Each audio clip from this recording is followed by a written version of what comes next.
Mae'n hyfryd i weld cymaint ohonoch chi wedi dod yma, a dwi'n gwybod mae llawer iawn ohonoch chi wedi teithio yma i Aberystwyth o'r de a wahanol rannau o Gymru, a dyn ni'n gwerthfawrogi bod chi wedi dod ato ni. Croeso cynnes i chi gyd o bell ac agos i Sasiwn Genhadol 2023 yma yng Nghapel y Morfa yn Henaduriaeth Ceredigion Penfro. Mae cyflwyniad i hanes Gogledd y Sir yn eich rhaglen, a diolch i'r Rhydian Griffiths am ei baratoi.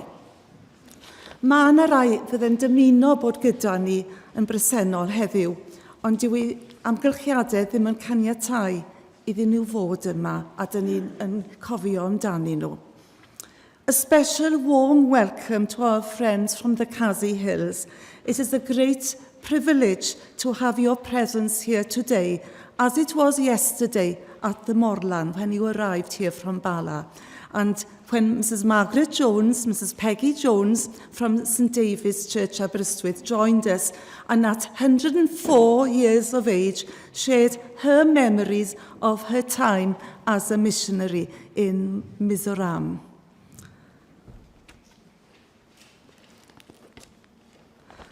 Canwch i'r arglwydd gan newydd. Canwch i'r arglwydd yr holl ddeiar. Canwch i'r arglwydd bendithiwch ei enw. Cyhoeddwch ei iachawdwriaeth o ddydd i ddydd. Dwedwch am ei ogoniant ymysg y bobloedd, ac am ei ryfeddodau ymysg yr holl genhedloedd. Mae heddiw yn ddiwrnod arbennig iawn, ydy mae'n ddiwrnod y Sasiwn, mae'n ddiwrnod o ddathlu. Mae'n ddydd Iau Dyrchafel, pan gofiwn esgyniad yr arglwydd Iesu i'r nefoedd. Mae'n ddydd ewyllus da ryrdd, pan mae ieuenctid Cymru yn anfon neges o heddwch ac ewyllus da i weddill y byd. Ac mae'n ddydd Iau yng nghanol wythnos cymorth Cristnogol. Gadewch i ni gan ei can newydd o ymgysegriad i wasanaethu eraill, i hyrwyddo cymod a heddwch, ac i gyhoeddi newyddion da efengil Iesu Grist yn ein byd ni. Gweddiwn. Rhown atat o dad nefol i ofyn am dyfendith ar ein diwrnod. Gofynnwn i ti ein harwen a'n cynnal trwy nerth yr ysbryd glân. A bydded i'r arglwydd Iesu gael ei ddarchafu a'i ogyneddu yn ein plith. Cofiwn am y rhai sydd yn dioddef oherwydd afiechyd, tlodi, gorthrwm a thrais, a chyflwynwn hwy i ddofal tyner di. Gofynnwn y cyfan yn enw ac yn heiddiant ein gwaredwr, yr arglwydd Iesu Grist. Amen. Gawn ni sefyll yn awr i gyd darllen y datganiad cenhadol.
Fe gawn droi nawr at yr emyn gyntaf.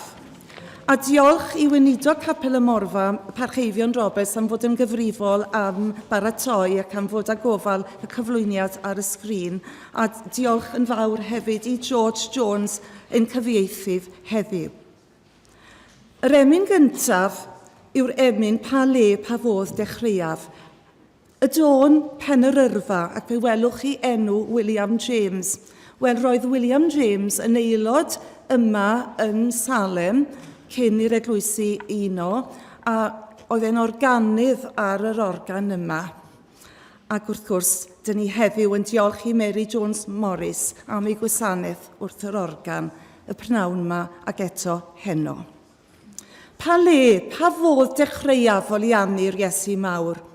O'r rheinio'n ras, ni fedraf, mae'n llenwi nef a llawr. Anfeidrol ydy'r ceidwad a'i holl drysorau'n llawn. Di derfyn i'w ei gariad, di fesur i'w ei ddawn. O diolch am gyfryngwr, gwaredwr cryf i'r gwan. O am gael ei adnabod fy mrhio di am rhan. Fy ngwisgo a'i gyfiawnder yn hardd ger bron y tad. A'i derbyn o'i gyflawnder wrth deithio'r anial wlad.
Darlleniad o lyfr y Salmau, Salm 103. Fy enaid bendithia'r arglwydd, a'r cyfan sydd yno fe enw sanctaidd. Fe enaid bendithiau'r arglwydd, a phaid ag anghofio ei holl ddoniau. Ef sy'n maddau fy holl droseddau, yn iachau fy holl afiechyd. Ef sy'n gwaredu fy mywyd o'r pwll, ac yn fy ngoroni a chariad a thrigaredd. Ef sy'n fy nigioni a deoni dros fy holl ddyddiau, i adnewyddu fy ieuenctid fel eryr. Y mae'r arglwydd yn gweithredu'n gyfiawn, a barn i'r holl rai gorthrymedig. Dysgodd ei ffyrdd i Moses a'i weithredoedd i blant Israel. Trigarog a graslon yw'r arglwydd, arafuddigio a llawn ffyddlondeb. Nid yw'n cyrryddu'n ddiddiwedd, nac yn meithrin ei ddicter am byth. Ni wnaeth â ni yn ôl ein pechodau, ac ni thalodd i ni yn ôl ein troseddau. Oherwydd, fel y mae'r nefoedd uwch ben y ddeiar, y mae ei gariad ef dros yr rhai sy'n ei ofni, cyn belled ac y mae'r dwyrain o'r gorllewin, a pellhaodd ein pechodau o ddiwrthym. Fel y mae tad yn tosturio wrth ei blant, felly y tosturiau'r arglwydd wrth yr rhai sy'n ei ofni. Oherwydd, y mae ef yn gwybod ein deunydd, yn cofio mae llwch ydym. A mae dyddiau dyn fel glaswelltyn, a mae'n blodeio fel blodeuyn y maes. Pan ar gwynt drosto, fe ddiflanna, ac nid yw ei len ei adnabod mwyach, ond y mae ffyddlondeb yr arglwydd o ddi yn o dragwyddoldeb i dragwyddoldeb, ar yr rhai sy'n ei ofni, a'i gyfiawnder i blant a'i plant, i'r rhai sy'n cadw ei gyfamod, yn cofio'i orchymynion ac yn ufuddhau. Gosododd yr arglwydd ei orsedd yn y nefoedd, ac y mae ei frenhiniaeth ef yn reoli pob peth. Bendithiwch yr arglwydd ei angylion, yr rhai cedyrn sy'n gwneud ei air, ac yn ufuddhau i'w eiriau. Bendithiwch yr arglwydd ei holl lioedd, ei weision sy'n gwneud ei ewyllus. Bendithiwch yr arglwydd ei holl weithredoedd, ym mhob man o dan ei lywodraeth. Fe enaid bendithiau'r arglwydd, a bendith yr arglwydd ar y darlleniad ac ar y grandawiad.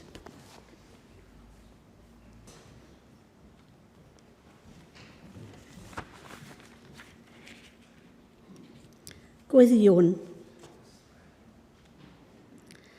Molwch yr arglwydd, molwch dduw yn ei gysygr, molwch ef yn ei ffurfafen gadarn, molwch ef am ei weithredoedd nerthol, molwch ef am ei holl fawredd, molwch ef a sain itgorn, molwch ef a nabl a thelyn, molwch ef a thympan a dawns, molwch ef a llenynau a ffibau, molwch ef a sŵn symbalau, molwch ef a symbalau uchel.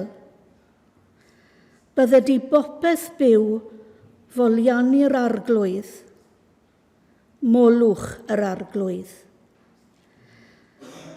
O dad nefol, down at y ti heddiw gan ofyn am darweiniad, doethineb a chymorth wrth i ni ddechrau ein sasiwn.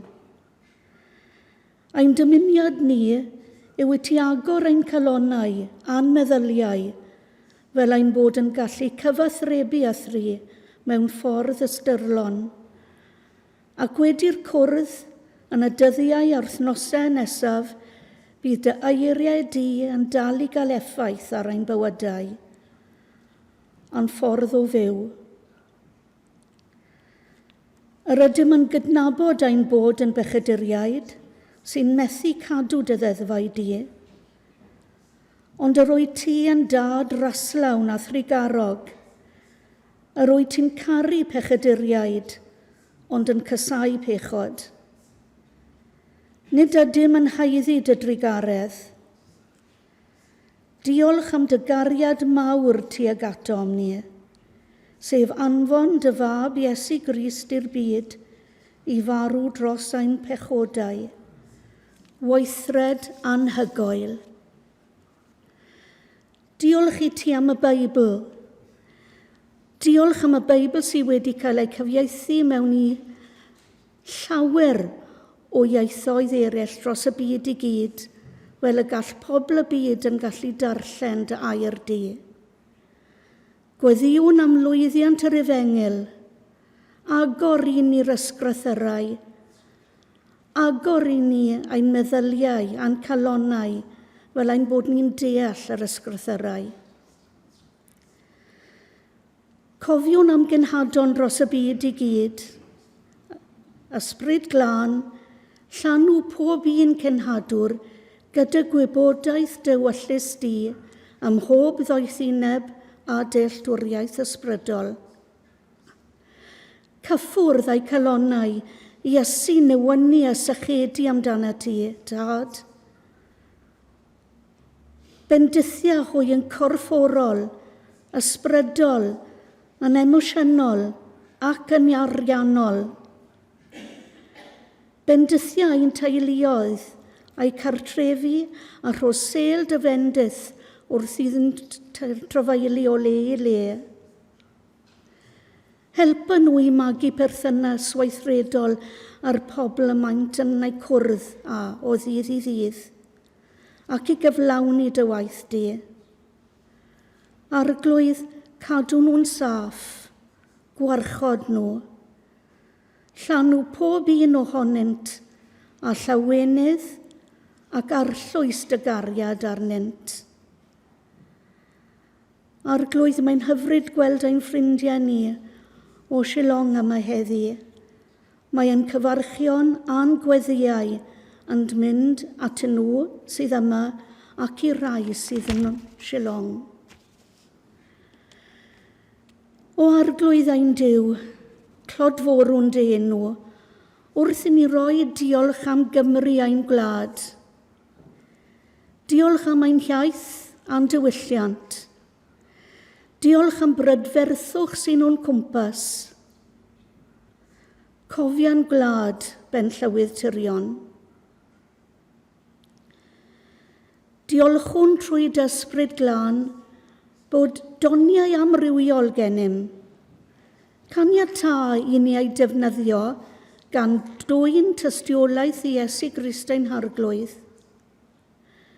Yng nghanol cyfnodau heriol ac anodd, trwy gyffyrddiadau tyner dysbryd, helpa ni i werthfawrogi popeth.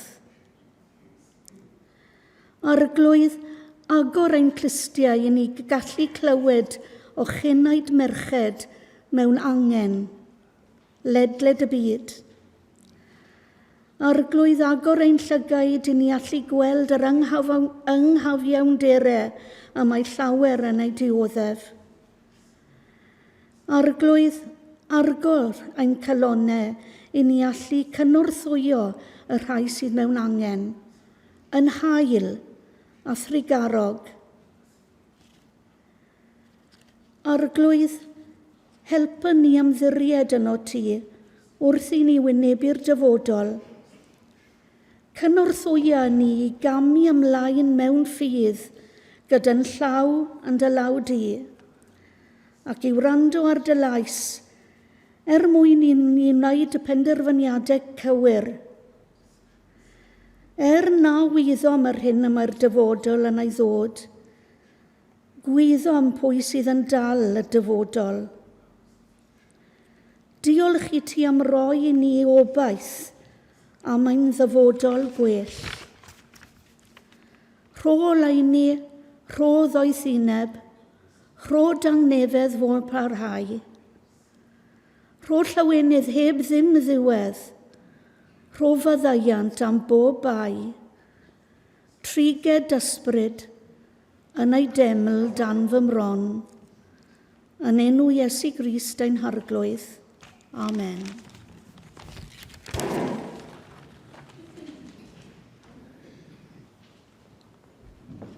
Ac yn nawr, rwy'n galw ar Mr Cliff Williams, llywydd Sasiwn y De, i ddod ymlaen i ddwy'n cyfarchion oddi wrth Sasiwn y De i ni heddiw. A bydd ef yn cael cyfle i groesawu yn cyfeillion o fryniau Casia. A dwi'n gweld bod y parchnan Wyn Powell Davies wedi cyrraedd, Ac fyddech chi'n hoffi eu cyflwyno nhw, cyfle iddyn nhw ddod ymlaen a'u cyflwyno nhw fel bod ni'n gweld eu wynebau hyfryd nhw. Baptis Chwiorydd yn ganol i'r gyfeillion. Mae'n rhaid i fi bod yma a diolch i chi am y gwahoddiad i ymuno chi yn y gymanfod pnawn yma. Gair wedi gyrfaodd i ddechrau. Rwy'n cael bach ar ôl. Ond mae hynna'n drwg achos yn anffodus yn Sasiwn y De gyda'r dynion yn Gaerdydd fe gwmpes i authority classes. Dwi wedi bod yn gyfryddu mor yma'n barod yn cael profion ac i wneud yn siŵr bod glasys newydd ar y ffordd. Ac o leia wrth edrych gwahaniaeth, dwi'n gallu gweld chi bron i gyd, ond os na dwi'n gallu gweld chi gyd, byddai amser i gwrdd nesaf. Dyna'n edrych haf. Gai wedi falch bod nan gyda fi hefyd, dwi wedi bod i cwmni ni, gai wneud yn ei glir, gyda llawer o bobl eraill hefyd, yn cael trafodaethau a cyfarfodydd yn ystod yr wythnos sydd wedi mynd i bod. Mae dda i weld chi ferched a i ddiolch i chi am y holl gwaith i chi wneud yn yr eglwysi.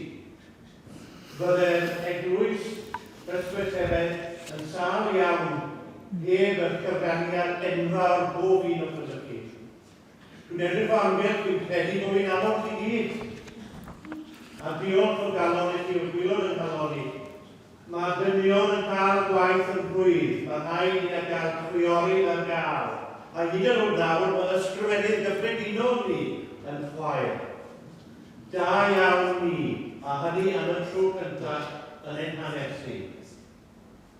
Dwi'n cloi yn sylw iawn dwi'n dweud, daliwch ati, gwnewch y gwaith fel chi wedi wneud lan i dyma. A diolch i chi am popeth chi'n cyfrannu at bywyd Eglwys Presbyteraidd Cymru. Diolch yn galon. Diolch yn fawr iawn i chi, Cliff, am eich geiriau caredig. Ac mae popeth bron a bod yn bosib yn dydy yn Sasiwn y De. Wel, pob peth ond bod chi'n gallu gneud o Wyddgrug i Aberystwyth o dan bron i 2 awr heddiw yma, mae'n ddrwg yna i ddeud. Felly dwi'n ymddiheuro mod i wedi gadael hi ben set yn yr ystyr. Mae yn amhosib pasio bys cael lloi yn Corus. Dwi wedi cadw at gyfraith. Dwi wedi aros am mhob gola coch. Dwi hyd yn oed wedi aros pan mae'r arwydd yn deud stop. Felly stop oedd rhaid. Mae Betso, dwi'n bod hwn am ddifridi. Ia, mae hynny wir, o dwi yn gobeithio wir, Cliff, na fydd na ddim galw am hynny. Ond ymraen ti yn arbennig rwan ydy croesawu cyfeillion, a mi fentra i galw nhw'n gyfeillion anwyl iawn, iawn, iawn. Yn gyfeillion arbennig o Frynia Casia ag o Shillong, ag maen nhw wedi dod yma i ddangos sefyllu stau ni fel eglwys ac wedi dod mwyn i ni ddyfnhau yn perthynas. A dyna sut da ni'n dod i adnabod pobl ydy pam da ni'n treulio amser efo nhw. Da ni wedi hiraethu am hynny yn ystod y 2 blynedd dwytha yma. Da ni wedi hiraethu gael bod yng nghwmni'n gilydd ac mae'n ryfeddol o braf bod yn eich cwmni chitha hefyd a cael treulio amser efo chi.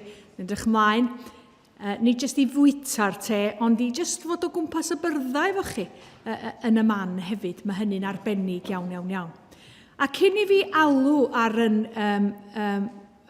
cyfeillion i ddod i fyny, a mi gan nhw jyst deud i henwarth â chi, cyn i fi wneud hynny, dwi hefyd jyst isio dwy'n yn sylw ni at rhywbeth dirdynol sy'n digwydd yng ngogledd yr ddwyrain yr India heddiw.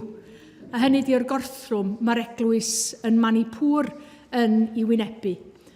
A mae gan eglwys Presbyteraidd yr India 2 synod yn Manipur.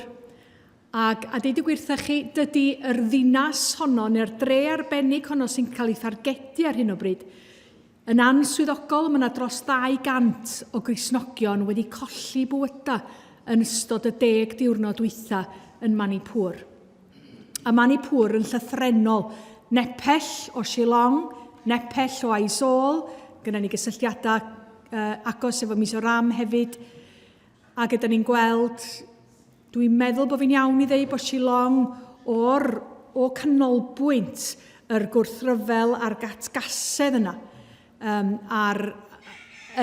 llythrenol ddim ond rhyw 120 o filltiroedd i ffwrdd. Felly, wrth wahodd cyfeillion o Shillong, dwi'n erfyn arnoch chi. Dwi'n erfyn arnoch chi fel chwiorydd Sasiwn y de. Dwi'n erfyn arnoch chi fel aelodau o Eglwys Ysbytaraeth Cymru i sefyll efo'n cyfeillion sydd wedi dod yma heddiw yma, a'r erledigaeth y mae'r eglwys yn brofi heddiw yn yr India. A'r safiad maen nhw'n wneud heddiw yma dros enw Iesu Grist. Achos does na ddim enw arall. Does na ddim enw arall sydd yn abal i achub. Does na ddim enw arall i'w gael ar wyneb deiar o dan y deiar. Yn yr uchel lefydd, dim ond enw Iesu Grist. Ac yn enw Iesu Grist, yda ni hefyd yn ymyfrydu ac yn llawenhau a'r gwmni yn cyfeillion. Ac ydw i'n mynd i ofyn yn ddod i fyny, a dwi'n deud wrthyn nhw, diolch yn fawr am ddod, cwbli sibwn. Mae hi yn hyfryd eich cael chi. Dwi'n ymddiheuro bod fi ddim yn siarad yn Saesneg. Da chi wedi profi bod fi'n gallu rhyw fath o siarad Saesneg, fel da ni'n neud bobl o Waun Fawr. Ond dwi'n eich cyfarchu yn enw ein harglwydd Iesu Grist, yn eich cofleidio chi a chisa'n cariad, ac yn diolch i'r arglwydd am bob un ohonoch chi, yn diolch am eich dewder chi i ddod yma i'n plith ni, ac yn diolch am eich cwmni chi, da chi wedi'n bendithio ni yn fawr eich presenoldeb, ac felly gai ofyn i chi ddod i fyny mwyn cyflwyno'ch hunan. Please come up and just come and say who you are and what role you have within the church. I am Welrich Anderson Socklet from the ladies' wing of the Maukar Presbyterian Church that we have come here, and we are all from the same church belonging to the Khasi Jaintia Presbyterian Synod Sepni, and we are all together in the Presbyterian Church of Wales. We are deeply grateful to the Presbyterian Church of Wales for giving us this opportunity for the Goodwill visit. My name is Sumarlin Barre. I am a youth representative of our church, Maukar Presbyterian Church, and I also teach in Sunday school. I give regards and thanks to all of you. May we feel the presence of the Lord as we worship here together. I am Elder Livingstone Nongrum, and I was ordained on 2019 as elder. Now at present I am holding the post of treasurer of Maukar Presbyterian Church, and also the superintendent of the Sunday school, and the president of the managing of the school of Kolhapur Presbyterian Higher Secondary School. We are here for a goodwill visit of this Maukar and Wales Presbyterian Church. Thank you. I am Marinette Kongber.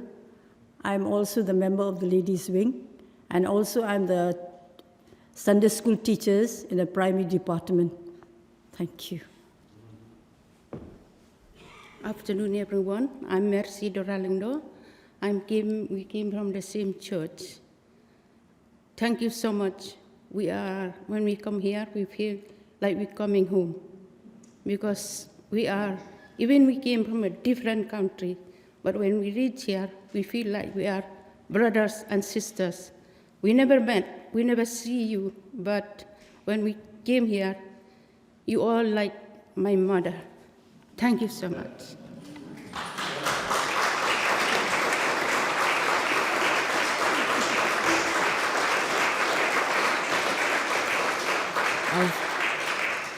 From our Presbyterian Church of India, they have specifically asked us to give greetings to all of you. Mizoram Synod, Khasi Janja Presbyterian Synod Sepni, Khasi Janja Presbyterian Synod Nini, the Ribhoi Synod, Manipur Synod, Tripura Synod, the Zo Synod, the Beataram Synod. They've all sent their best regards to you.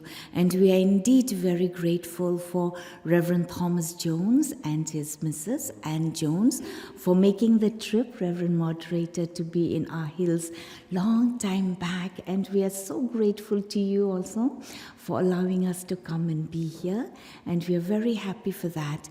Our church was established 30 years after the establishment of the church in the Khasi Hills.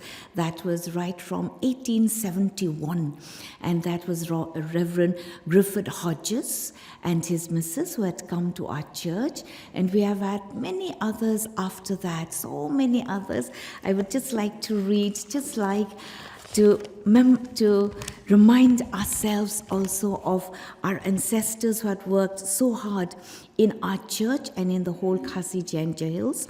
Reverend Thomas Jones, Reverend Lewis and their missus, Reverend Griffith Hughes, Reverend Thomas German Jones, Reverend Robert Evans, Miss Bessie Williams, Reverend Robert Jones, Miss Annie Williams, Miss Annie Wozencraft Thomas, which we used to call her lovingly as Miss Thomas, Miss Ellen Hughes, Reverend John Caradic Evans, Reverend Edward Hughes William, Reverend Edwin Adams, Reverend Thomas Vivian Phillip, and Mrs. T.B. Phillips, Miss Gwen Catherine Evans, which we also lovingly call Miss Evans, and also our youth wing had been started by her only, as we call her, Miss, with great love, because we used to call her Miss Thomas, A.W. Thomas, and we are here because our youth wing is celebrating 75 years of its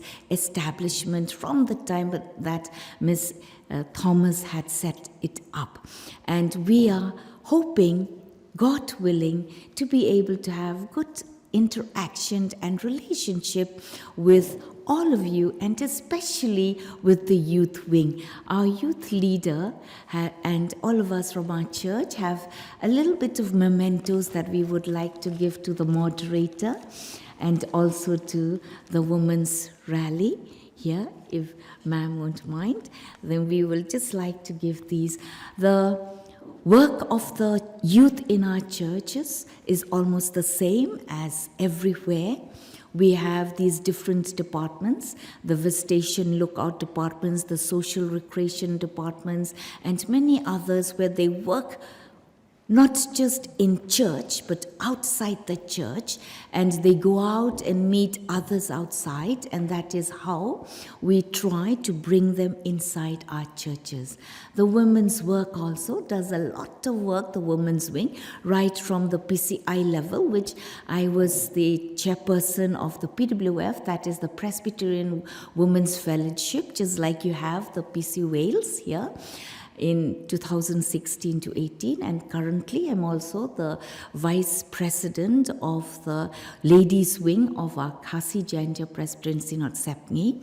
So just briefly, we do a lot of work with the children, with the orphanages, with the old age homes, with counseling and other works that we had been taught by our, we can say, our missionaries who are your ancestors.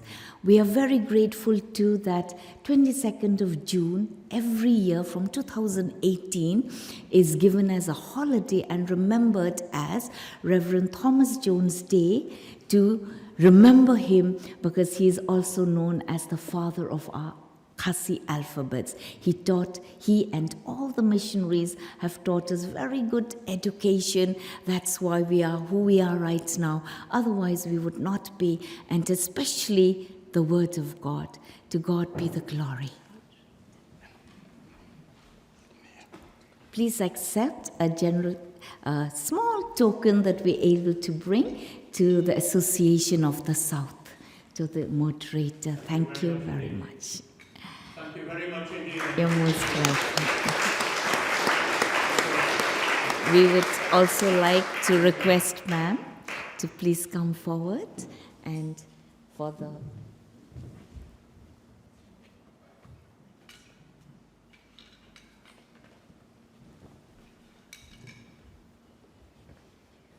she is our youth leader. Thank you very much indeed. You've made this rally such a special one this year, and we feel that we have a bond between you in the Cassie Hills and us in Wales. Thank you very much indeed. Diolch yn fawr. Thank you very much. To God be the glory. Felly dwi'n siŵr nawn ni gyd Genhadol yn diolch iddyn nhw, ac yn sicr yn ffasiwn fendith i ni fel eglwys i gael eu croesawu nhw. Cliff, gowch chi'r gair ola. Can I just briefly say again how grateful I am to receive this gift? It's something that I will treasure, and it will remind me of our relationship and our very, very close relationship, and long may it continue. Diolch yn fawr iawn. Thank you.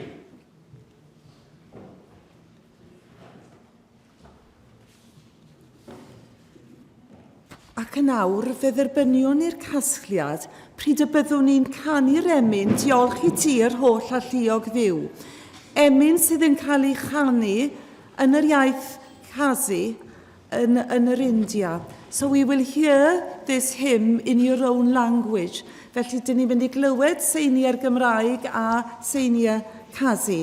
Diolch I ti yr holl alluog ddiw am yr efengil sanctaidd. Ac yna ni gofio goleued deiar lydan. Halleluia. Amen.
Diolch I ti am cyfan y sydd I ni yn yr efengil sanctaidd. Diolch am y cyfoeth sydd yno a hyn trwy dy ras di ag atodd.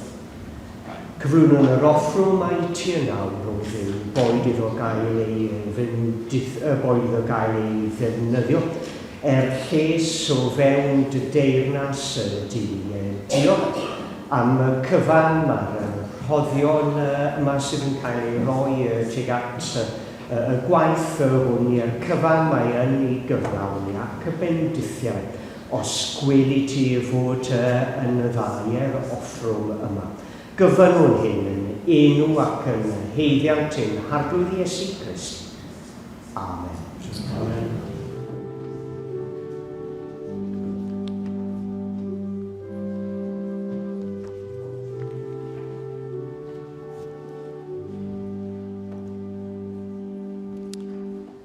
Thank you for your greetings and for your warm words. We feel that we're all friends and we feel there's such a close relationship between us in Wales and you in India.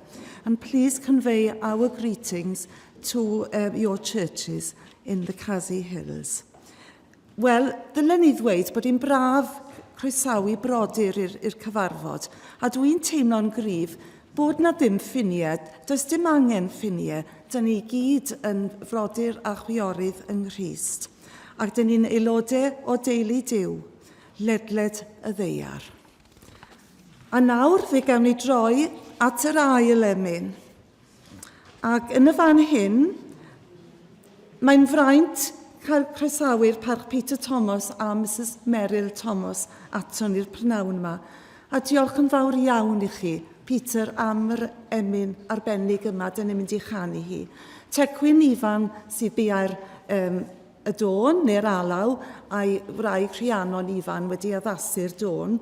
A dwi'n gwybod bod yna atgofion hyfryd iawn gan bobl ardal Pontryd Fendiged. Edrych yn ôl ar y cyfnod pan oedd y Parch Tecwyn ifan yn weinidog ar Eglwys Carmel, a'r gwaith na fe a Rhiannon ifan yn yr ardal honno. Yn gymaint i ti gofio un o'r rhain, a rhannu'n hael dy grystyn gyda'r tlawd, a chynnig llaw i'r gwan oedd gynt ar lawr, a'i arddel ef yn gyfaill ac yn frawd. Fe gwneithos do, i'r un sy'n arglwydd nef, a phrofi wneu o'r un ei fendith ef. Yn gymaint i ti estyn llaw wyth god a noddi'r gwaith a wneir mewn estron wlad, i wella cyflwr ac i adfer nerth, a dwy'n y gobaith am gael gwir i achad. Fe gwneithos do, i'r un sy'n arglwydd nef, a phrofi wneu o'r un ei fendith ef. Yn gymaint i ti gofio rhai mewn cell, a rhannu dy gonsyrn i'r gwael ei stad, a throi ar dro i rannu'r cysur sydd, gan sôn am un sy'n gariad ac yn dad, fe gwneithos do i'r un sy'n arglwydd nef, a phrofi wneu o'r un ei fendith ef.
fraint fawr i mi nawr yw cyflwyno un siaradwraig wadd, sef Mererid Mair o Gaernarfon. Mae hi'n swyddog cymunedol yn Eglwys Noddfa Caernarfon, graddiodd mewn cerddoriaeth gan ddilyn gradd bellach yn y pwnc. Aeth i goleg Selly Oak i ddilyn cwrs Training in Mission cyn treulio cyfnod yn yr India. Mae wedi ei ordeinio i'r weinidogaeth ac yn cynorthwyo ei thad y parch Ron Williams yn Eglwys Salem Caernarfon. Ydym yn ei chysylltu hi ar gogledd a theulu mam o Fangor, mae Ceredigion yn rhan bwysig ohoni. Roedd ei thad ci a'i mam gi yn dod o ardal Tan y Groes a Glynarthen, a rydyn ni'n perthyn i'n gilydd yn dyn ni. A cyn i fi alw ar Mererid Mair i ddod yma, mae hi'n dal â'i chysylltiad agos gyda cherddoriaeth. Mae hi'n gyfeilydd i Gôr Dre Caernarfon, a mae ganddi nifer o emynau bywiog ar gyfer plant a ieuenctid yn y ddwy gyfrol Canu Clod, a fel dwi'n deall, roedd Mererid Mair a'r parch Peter Thomas ar y pwyllgor oedd yn dethol yr emyn yma ar gyfer defnydd gyda plant a ieuenctid. Felly mae'n bleser mawr gen i alw arna ti ddod ymlaen. Pnawn da. Diolch yn fawr am y croeso. Mae'n braf iawn cael bod yma hefo chi. Mae rhyw deimlad rhyfedd chi. O'n i'n arfer wneud hyn yn aml cyn y cyfnod clo. Hynny, dwi'n teimlo bod fi chydig bach out of practice. Dwi'n bod yn cael rhyw nerves a rhyw balli. Wedyn, a dwi'n berig iawn sam cloc yma nag oes. Chi gloc? Perig. A sgein ys neb yn gwisgo oriawr dim oed. Mae'r ffôn gen i fanna, lle fyna i dorri amball beth, dwi'n meddwl, falla. Dwi'n bod wedi paratoi chydig bach gormod. Ond mae'n braf iawn cael bod yma. A yndi, da ni yn perthyn. Dim hyn. Hint. Wel, mae well roed ar y dechrau na ti hanner ffordd trwodd. Felly, diolch yn fawr iawn. Yndi, da ni yn perthyn o bell mae'r de. Bod yr acen o Gaernarfon go iawn, mae yna un tap yna fi'n canu esuturion mewn acen deheuol yn rwla. Felly, os da chi eisiau hwyl, gych chi wrando ar hwnnw. Na i drio peidio siarad rhy sydyn. Mae pobl Gaernarfon, da ni'n parablu mynd, mae'r cofis, a na i drio peidio gwneud hynny. Os dwi'n mynd rhy sydyn, jyst codwch eich llaw. A pwy bynnag nath dymuno dda i fi'n fan hyn gyna, diolch yn fawr i chi, nath o dawelu nghalon i chydig bach, felly. O'n i'n siŵr iawn be ni'n mynd i sôn amdano fo heddiw. Wrth gwrs, dwi eisiau sôn am y gwaith yn noddfa, ac Eleri wedi sôn am hynny, so dwi yn mynd i sôn am noddfa. Ac eto, o'n i'n meddwl o'n eisiau sôn eich am rhywbeth chydig yn ehangach hefyd. A dwi yn teimlo'n ddiweddar bod ni fel Cristnogion, da ni'n teimlo chydig bach dan bwysa, dwi'n meddwl, yma yng Nghymru. A mae diriwiad, dwi'n rhoi o mewn dyfynoda, Cristnogaeth rhyw bwnc llosg a... Ond mae debyg na cyfundref na threfn yn enwada ni sy'n diriwio, swn i'n dweud. Di Cristnogaeth ddim na di, mewn gwirionedd, ond mater arall di honno. Ond yn dim yn rhyw hongian drosan ni yn gyson, a da ni'n cael atgoffa am y cyfrifiad a'r rhifa yma sy'n cael ei'n talu ata ni. A'r byd o'n cwmpas ni, a weithiau rhai o fewn yn eglwys ni hefyd, yn mynnu canolbwyntio ar y negyddol a'r darogan gwae. A dwi'n berson reit optimistaidd, hogan gwydr hanner llawn ydw i fod yn onast. Felly dwi well gen i edrach am y llygadan o obaith sydd yna. A mae yna does, achos mae yna bobl ffyddlon, ella mae'r rhain deud y gweddill ffyddlon, ond os da ni'n weddill ar hyn o bryd, dyna ni. Mae yna gynulleidfaoedd ac eglwysi ac unigolion yn parhau i ddod at ei gilydd i addoli Iesu Grist. Mae yna bobl yn parhau i genhadu, mae yna bobl yn parhau i wasanaethu yn enw Iesu Grist. A pan mae hynny'n digwydd, o dyn ni'n mynd i riwiad na di, os da ni'n edrych yno fo mewn un ffordd.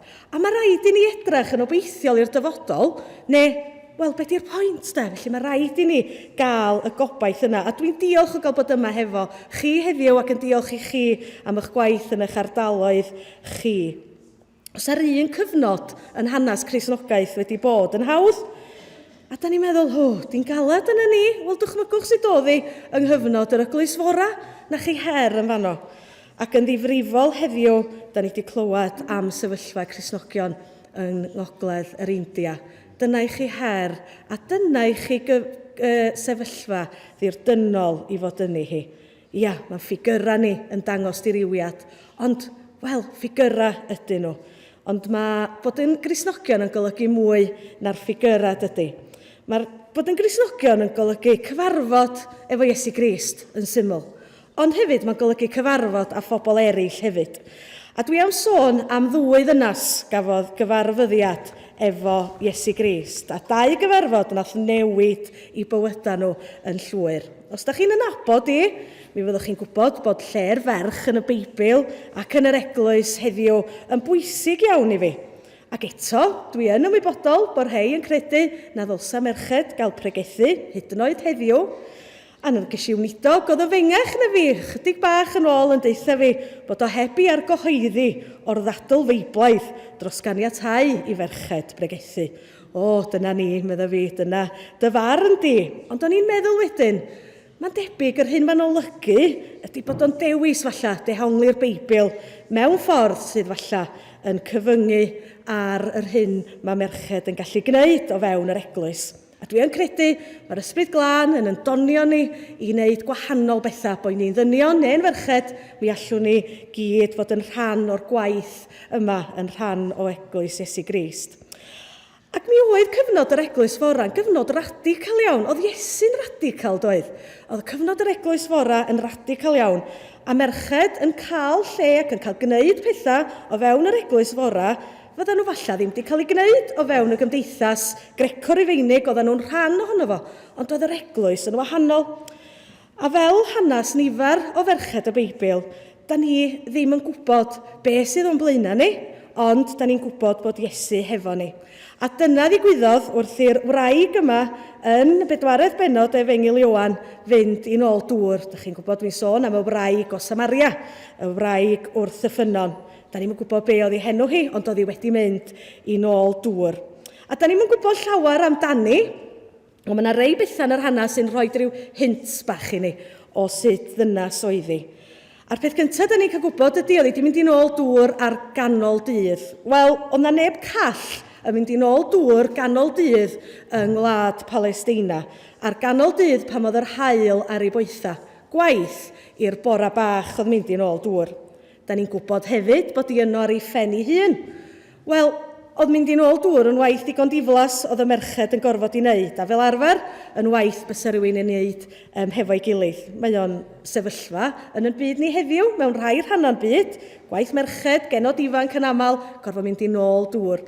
A hynny, yn trio wneud y job ddiflas chydig bach yn fwy bearable, fath os ni'n dweud yn Gaernarfon, da chi'n mynd efo criw a da chi'n cael sgwrs.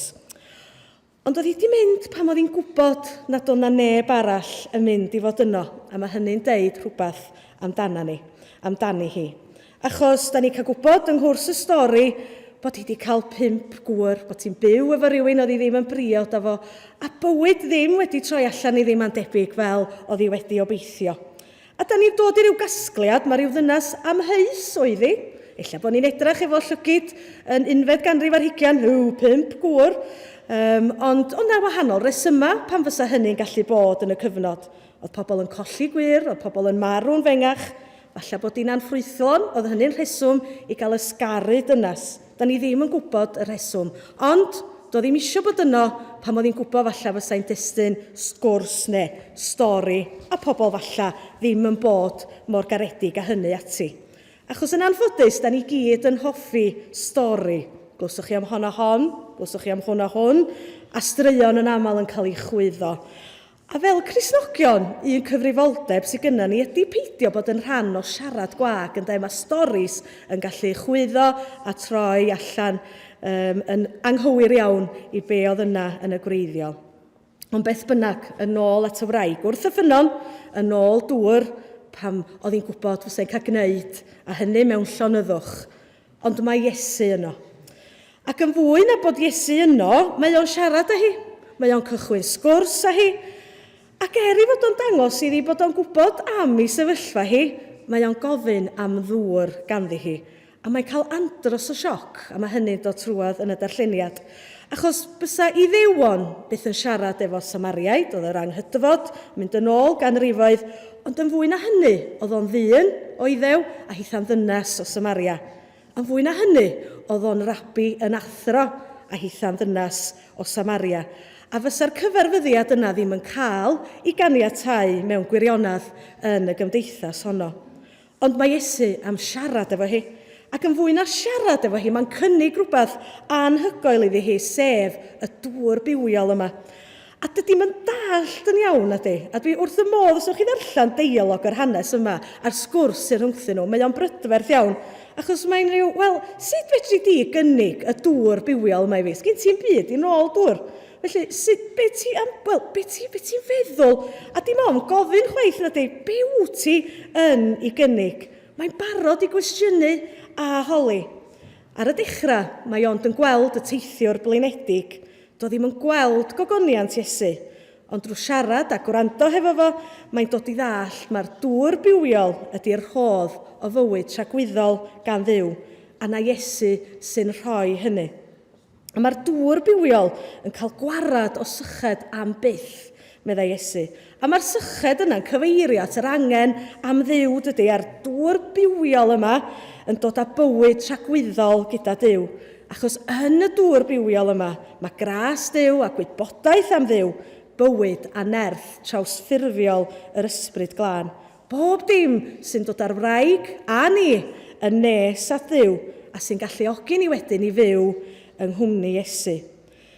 Mae dŵr yn un o anghenion sylfaenol bywyd, dydy. Nhw'n dweud allwn ni fyw dipyn hirach heb fwyd na dŵr, yw 8 wsos heb fwyd mewn gwirionadd, ond chydig ddyddiau yn unig heb ddŵr. Felly mae Iesu'n dweud bod o'n un o anghenion bywyd. Da ni angen Iesu i fyw bywyd i'w eithaf.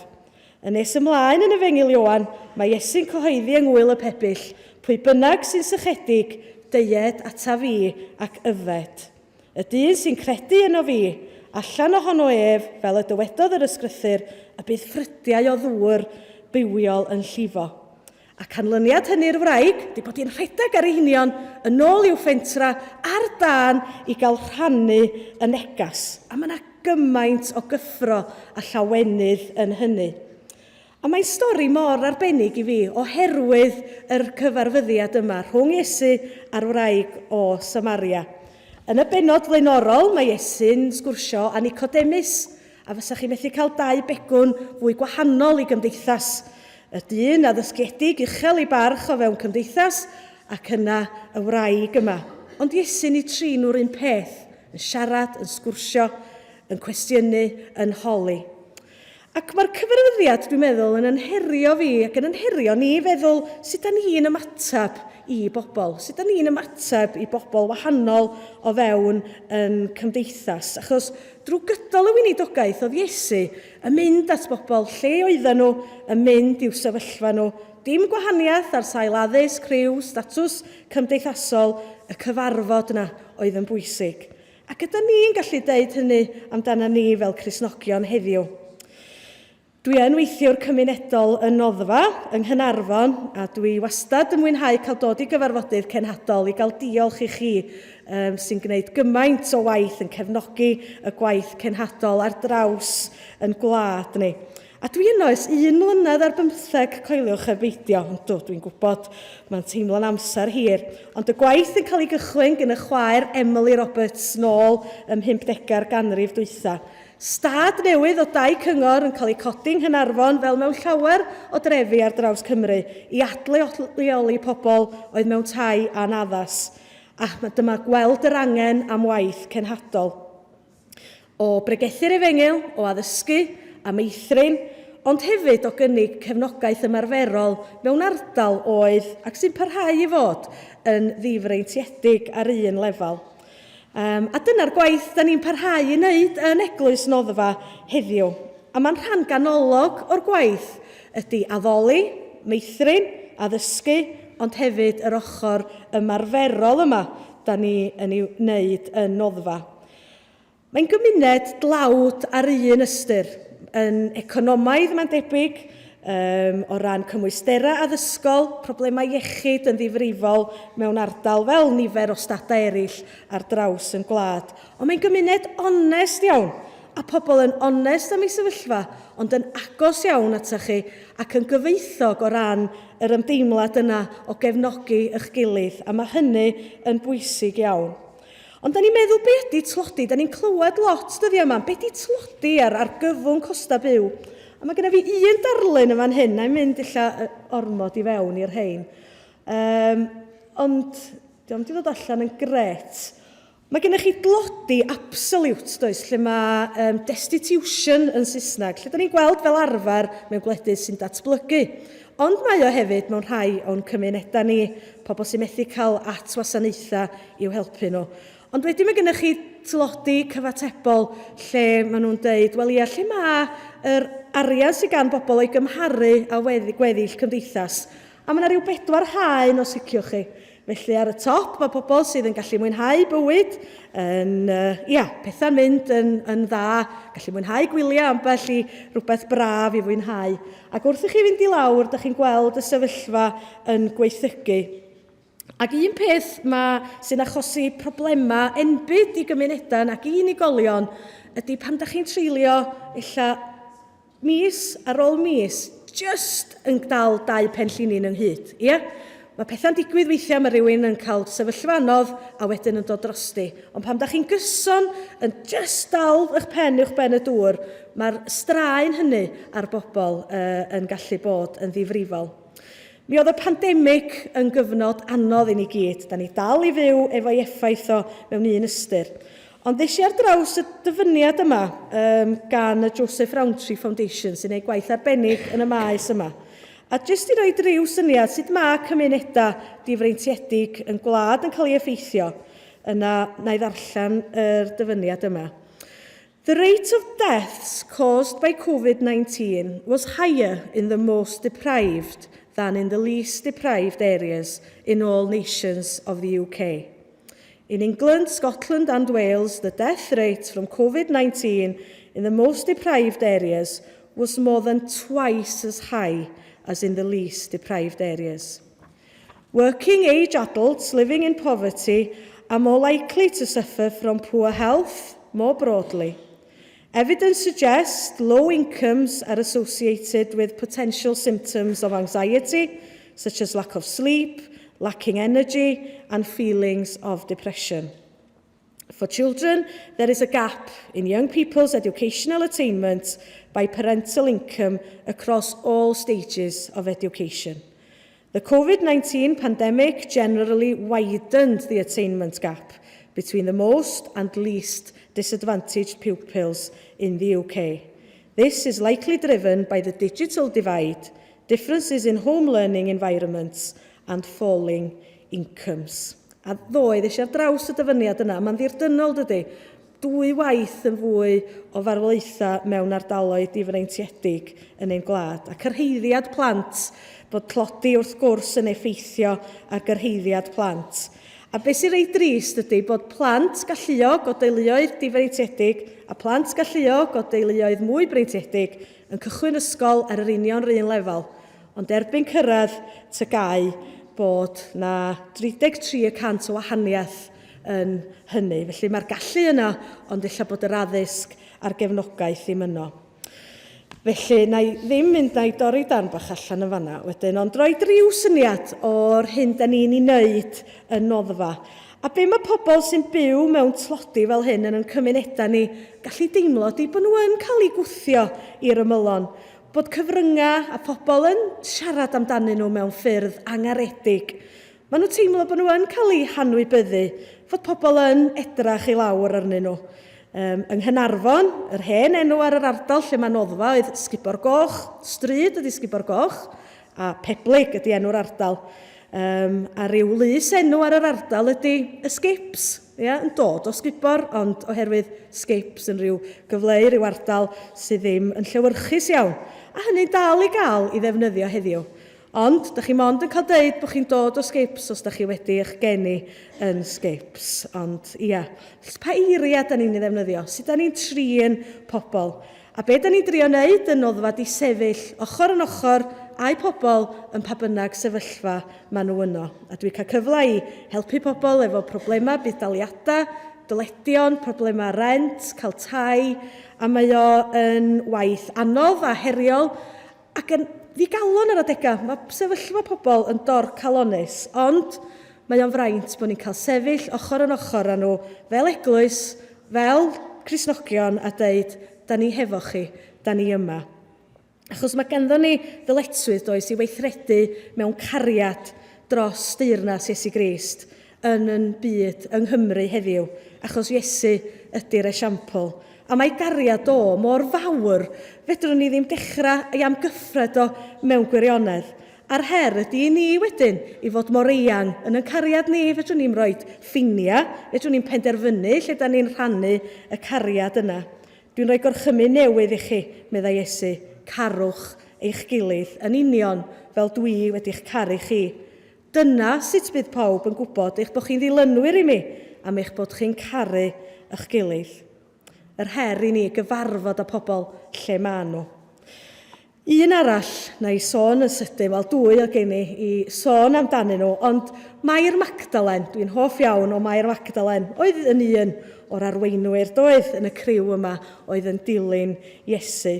A'r hanes cyfarwydd i ni ar fora Sul y Pasg a Mair yn yr ardd. A'r darlleniad yn dechrau yn Efengil Ioan yn deud, ond yr oedd Mair yn dal i sefyll tu allan i'r bedd yn wylo.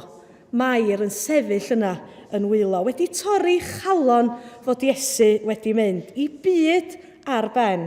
A dwi'n siŵr bod ni'n teimlo fel Mair Magdalen ar ryw gyfnodau yn ein bywydau, yn teimlo mor anobeithiol na fedrwn ni wneud dim byd ond crio. A mae yna nifer does yn cymunedau ni, yn byd ni heddiw, yn wylo.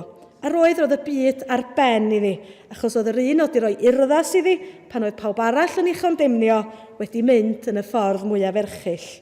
Ac yna mae'n gweld y garddwr a ddim yn sylweddoli mae Iesu oedd o. A'r hyn sy'n gwneud i Mair sylweddoli na Iesu oedd o ydy bod o'n galw i henw hi, Mair. Un gair ac mi agorodd i llygad. Ac yn dangos i ni y berthynas yma oedd mor agos oedd rhwng Iesu a'i ddisgyblion a Mair yma. A hitha'n deud Rabwni, sef fy athro. Ddim athro, fy athro. Ac yna, mae'n trio mynd i afal yna fo. A mae'n deud, na, paid â glynu yna achos mae pob dim yn newid. A dyna di'r gwirionedd i ni. Fedrwn ni'n profi'r union ein berthynas ac wnaeth Mair a'r disgyblion a Iesu, ond mi allwn ni dystio mae Duw sydd am fod yn agos at i bobl ydy'n Duw ni. Mae o'n greawdwr nerthol, mae o'n frenin y brenhinoedd, ond mae o hefyd yn agos at bob un ohona ni, ac am fod yn rhan o fywydau pob un ohona ni. Ac yn union fel mae o'n galw enw Mair, mae o'n galw'n henwa ni, ac yn hadnabod ni yn well na da ni'n nabod yn hunan. Mae Mair isio gafal yna fo, isio dal yna fo, a mae hynny'n naturiol dydy.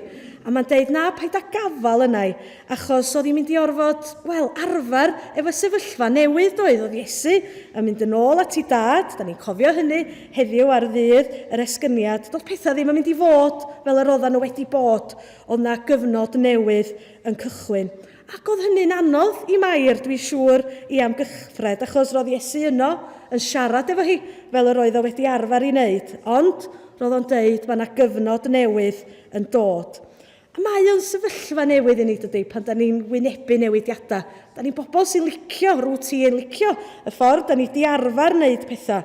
A dyna pam mae o'n gymaint o her i ni fel eglwysi dyddi yma o wynebu sefyllfa lle mae yna gymaint o newidiadau yn effeithio arna ni.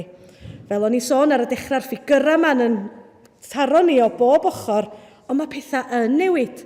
Mae'n rhan o fywyd. A be mae Iesu'n deud wrth Mair ydy, paid â glynu na i fel yr oedd o, achos fod yna gyfnod newydd ar ddechrau. A dwi'n teimlo mae Iesu, yr Iesu atgyfodedig yn yr ardd yma fo Mair, mae yn herio ni hefyd ydy fel eglwys, i beidio glynu yn yr hyn a fu, ond i ymddiried ynddo fo yn y sefyllfa ni fel y ma hi heddiw. Ac i ymddiried y bydd o yn ein harwain ni. Wrth gwrs y bydd o, os da ni'n agorad i'w ysbryd. Mae ddoe wrth gwrs yn bwysig, ond byw yn heddiw yr ydyn ni, a mae profiadau ddoe yn gwneud ni pwy ydyn ni heddiw, wedi ffurfio pwy ydyn ni, ond mae yna brofiadau newydd da ni heb eu cael eto, mae yna gyfleo newydd.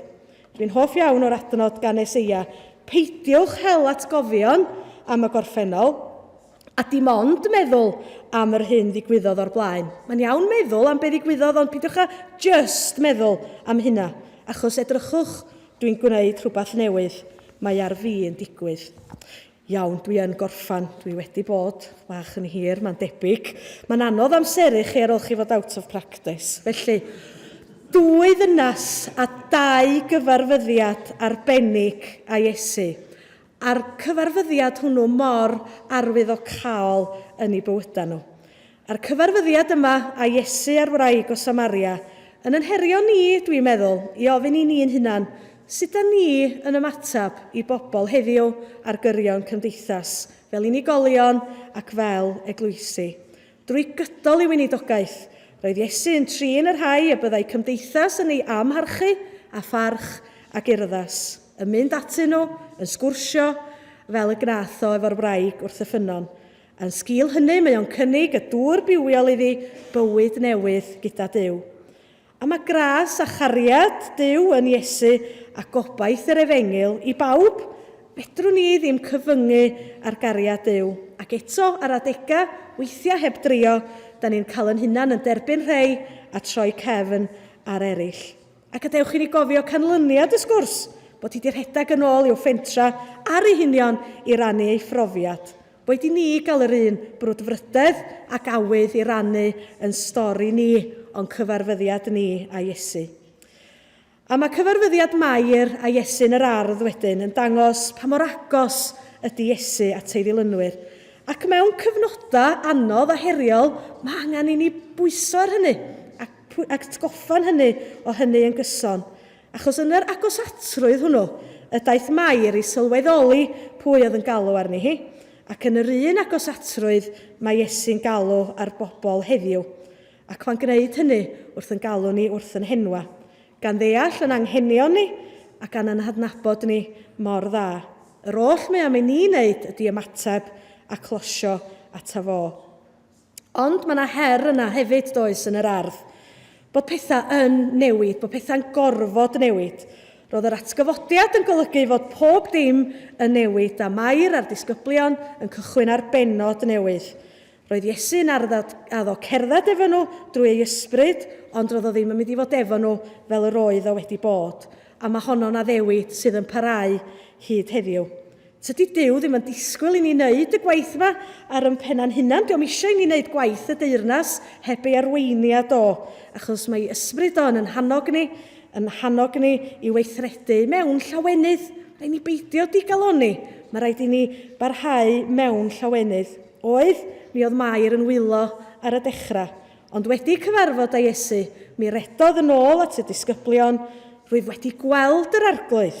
Roedd y tristwch a'r ansicrwydd wedi mynd a gorfoledd y Pasg, a chyffro'r dechrau newydd wedi gafal amdani. Ac i orffan felly, mae tristwch ac ansicrwydd yn dod i ni gyd ar adegau. Rhaid ni fod yn onest o hynny, mae rhaid ni gydnabod hynny. Mae'n dod i eglwys Iesu Grist ar adegau hefyd. Ond tyda ni ddim i aros yn wylo, achos mae Iesu wedi galw yn henwa ni i fod yn ddisgyblion, a mae o'n ynerthu ni drwy ei ysbryd. Mae Iesu am gyfarfod a ni. Gadewch i ni ymateb yn llawen mwyn ei enw. Amen.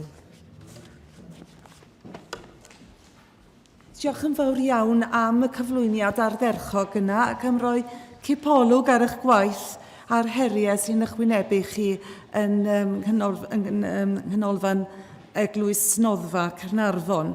A diolch am agor yn llyged ninne hefyd i'r heriau sydd yn wynebu ninne fel eglwysi yn ein cymunedau. A roedd hi'n hyfryd i gael neges o obaith ac anogaeth i ni fel unigolion, wrth i ni wynebu'r dyfodol a'r cenhadaeth ni yn y dyfodol. A nawr mae'n bleser gen i alw ar Mrs Molly Thomas, y trysorydd Sasiwn Chwiorydd y De, i gyflwyno'r casgliad eleni i Parc Nan Wyn Powell Davies.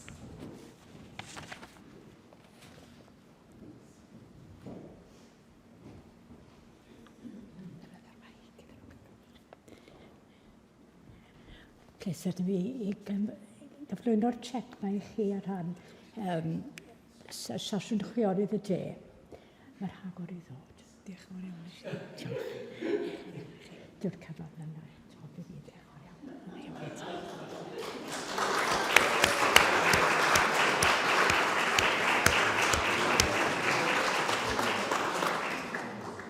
Ac ar ran y chwiorydd, gai una hefyd ddiolch i chi, Molly, ond diolch i chi fel chwiorydd hefyd. A jyst i warantu fod y casgliad yma yn gwneud gwahaniaeth. Mae o'n gwneud gwahaniaeth. Mae o dwy enghraifft. Mae'r eryt wedi tystio i'r gwahaniaeth mae o wedi wneud i waith Eglwys Noddfa yng Nghanarfon ac i gymuned arbennig peblyg a'r cyffinia. Mae o'n wneud gwahaniaeth. Mae o'n gwrando, mae o'n herio'r drefn. Dyna un peth enghraifft arall. Mae yna gownselydd yn cael i'w gyflogi gyda ni yn Ngogledd Wyren yr India yn ei gwahaniaeth i bobl, yn arbennig y bobl hynny sydd dibyniaeth i alcohol ac i gyffuria. Mae'ch casgliad chi yn wneud gwahaniaeth a da ni'n hynod o ddiolchgar i chi am bob ceiniog a bendith arnoch chi. Diolch yn fawr iawn i chi. Ac yn y fan yma, gai ddiolch i Mrs Molly Thomas, trysorydd Pwyllgor Genhadol Chwiorydd y De, ac i'r ysgrifennydd Mrs Bethan Richards. Diolch i chi am eich gwaith trylwyr a'ch cefnogaeth bob amser. A mae'n bleser gen i...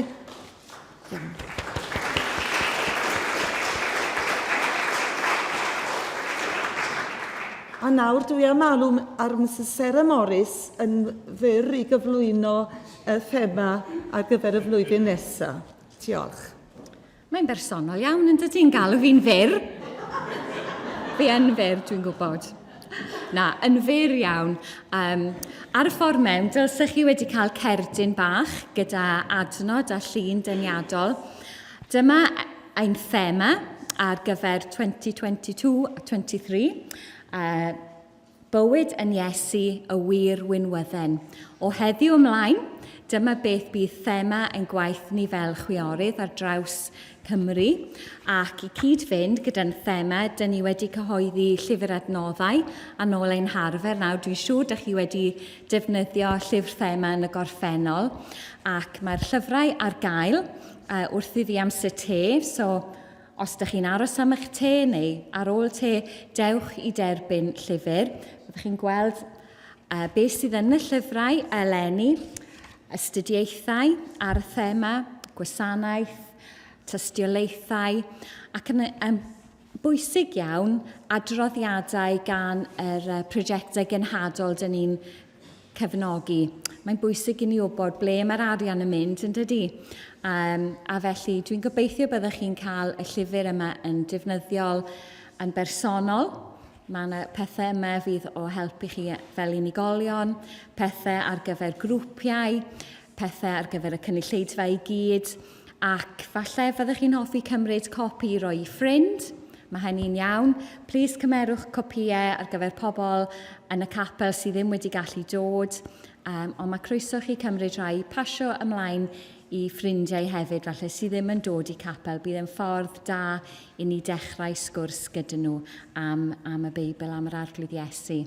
Ac os ydych chi'n rhydd ar nos lun, dyn ni'n cynnal astudiaeth Feiblaidd ar Zoom. Nos lun nesaf fydd yr un cyntaf, a dyn ni'n mynd i edrych ar y thema, ar yr adnod yma, mae fi yw'r wir wynwydden. Os ydych chi eisiau ymuno ni, plis cael y link wrth i fi amser te. Byddwn yn braf iawn i cael eich cwmni. Mae yna criw yn dod at ei gilydd, 30 ohonyn ni fel arfer, bob cwr o Gymru. Felly, plis cymerwch llyfr a gobeithio bydd yn dod â bendith i chi. Diolch yn fawr. Mae yna un neu ddau o gyhoeddiadau. Mae yna de yn y festri i bawb. Mae yna ddigon o fwyd i bob un ohonoch chi, a mae e'n barod ar y byrddau. A diolch ymlaen llaw i'r rhai sydd wedi bod yn paratoi.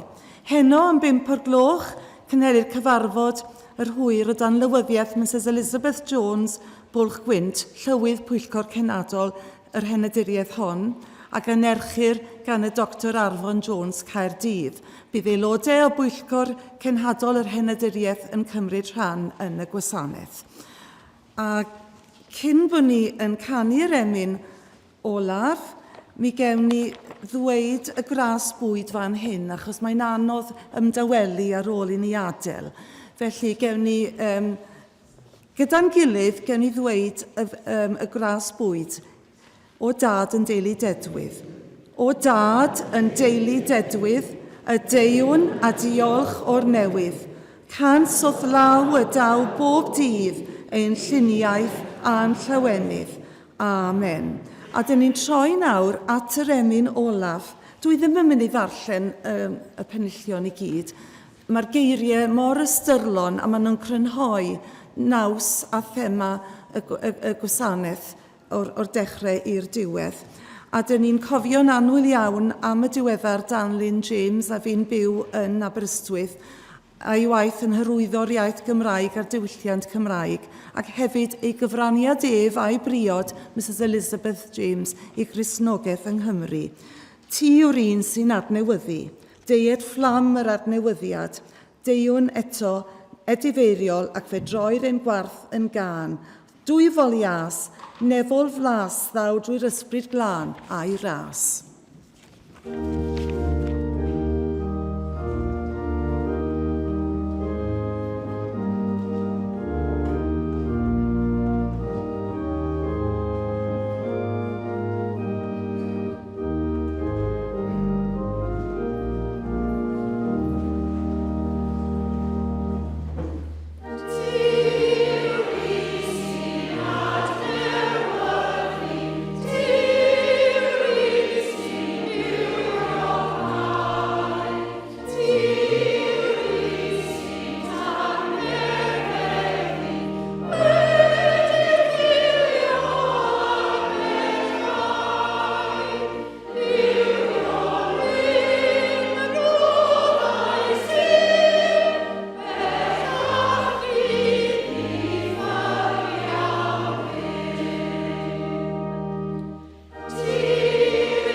Gawn ni roi'n gofal i'r arglwydd. Ni'n diolch i ti nawr am bob bendith a ddaeth i ni yn ystod y dydd heddiw. Ac yn ystod yr oedfa hon, yr oedfa arbennig hon. Diolchwn fod y ysbryd ar waith, a'i fod ar waith drwy dy genad. Dau syfwn y byddwn ni yn agored i'r ysbryd hwnnw. I'r ysbryd ein hysgogi, ein herio a'n harwen. Ein hannog ni i ymateb i'r neges a gawsom. I weithredu mewn cariad, i weithredu neges fawr yr Efengil yn enw Iesu Grist ein harglwydd. Gras ein harglwydd Iesu Grist, a chariad Duw, a chymdeithas yr ysbryd glân, a fyddo gyda ni oll, yr awr hon, hyd yn oes oesoedd. Amen.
Gael dod ynghyd unwaith yn rhagor heddiw, gyngofyn am dyfendydd a bob rhan o'n cyfarfod ac arnom ninnau hefyd. Arwain i addysbryd a gwna ni yn ymwybodol oedd presenoldeb yn ein plydd. Mwyn dy annwyl fab Iesu Grist. Amen. Ac yn nawr fe gyd ganwn emyn rhif 5 ar y daflen. Mae geiriau'r emyn yma yn eiddo i'r diweddar barchedig WG Griffith. Gŵr a oedd ei wreiddiau yn ddwfn iawn yn ardal Ffair Rhos, ond dreuliodd blynyddoedd ei ymddeoliad yn ein plith ni yn Rhegaron. Mae Duw yn neffro'r Gwanwyn, ef yw awdur popeth byw, a chyhoedda miwsig adar yn y coed mae da yw Duw. Mae ei ysbryd yn ymsymud, eto dros y cread mawr. Bendigedig fyddo'r arglwydd, Hallelujah, neb a llawr.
Mae yna ddau ddarlleniad. Y cyntaf o Salm 27 yn darllen adnodau 1 i 6 a bedwaredd adnod ar 10.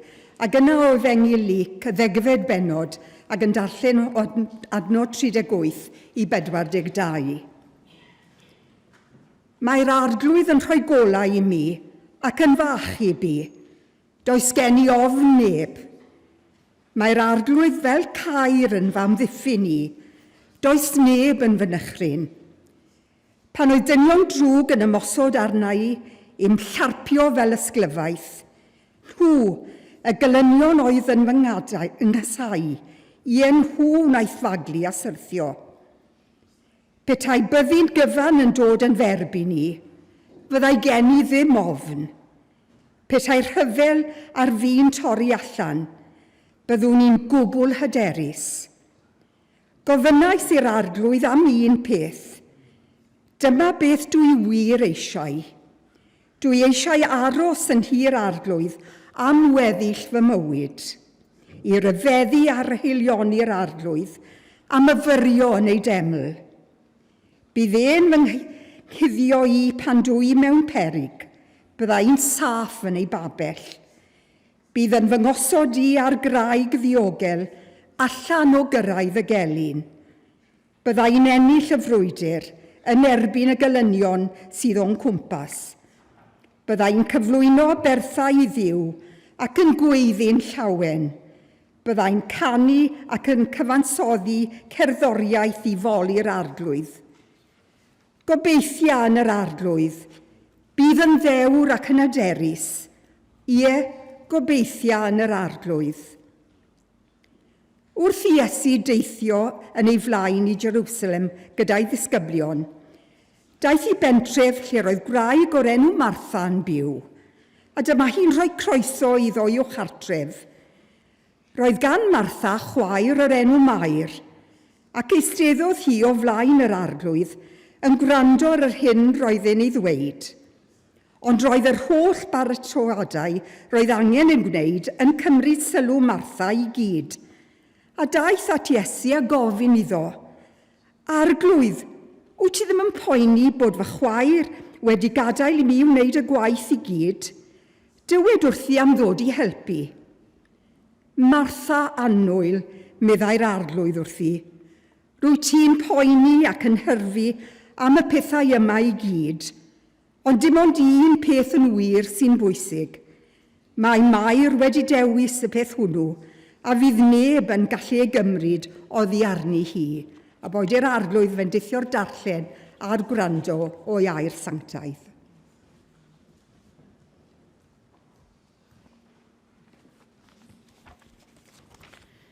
Gadewch i ni droi at yr arglwydd mewn gweddi.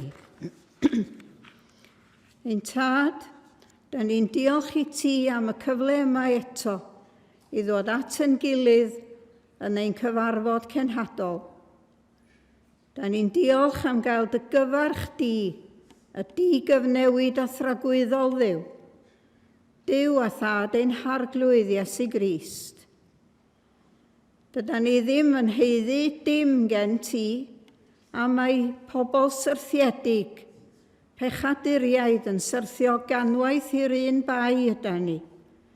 Pobl sy'n crwydro oddi ar lwybr dewyllus di yn barhaus.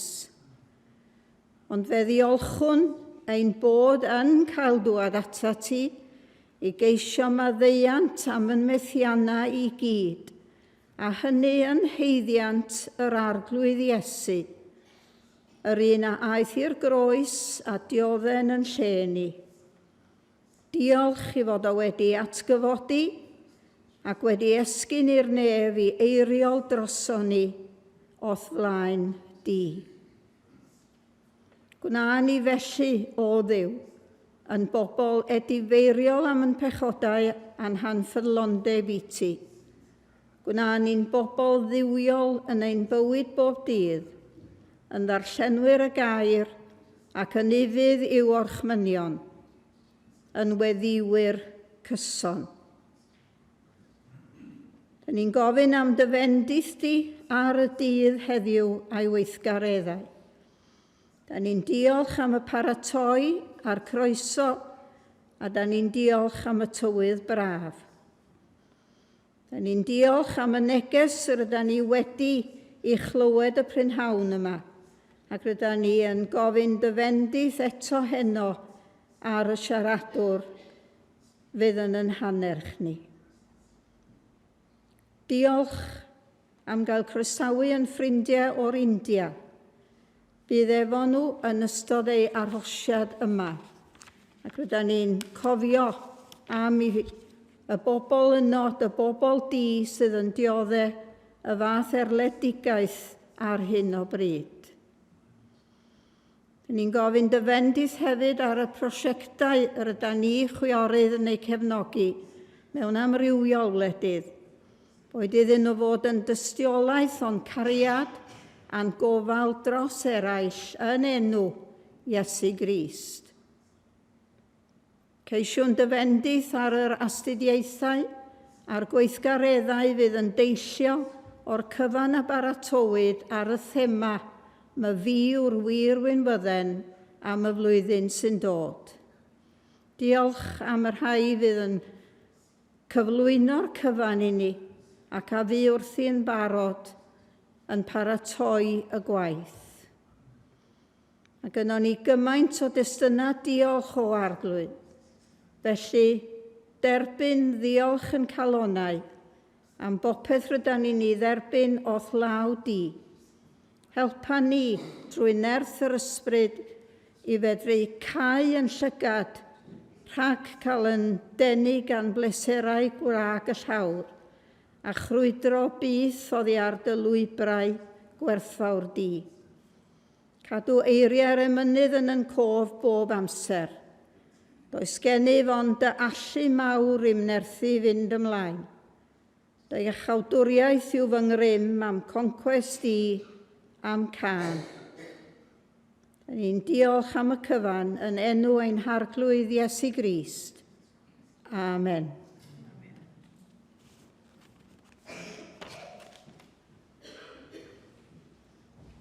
Ac yn awr, fe ddaw ein cyfeillion o'r India ymlaen i roi eitem i ni.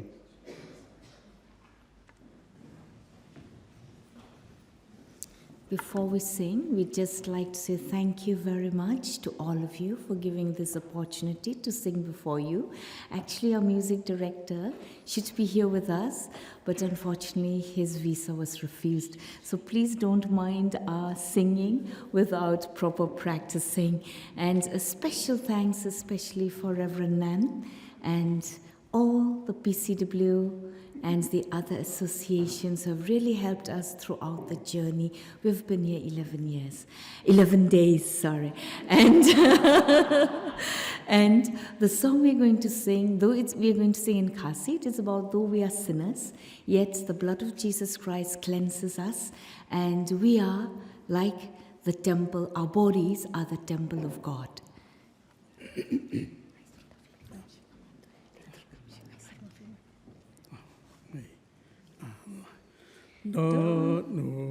Jong alakatungit temple jong mi ai kan long hapo hang ni ku try Jesu hadu bang ju ku to long Jing don jong mi, jing don jong mi, kan yai long, jing kawai ba.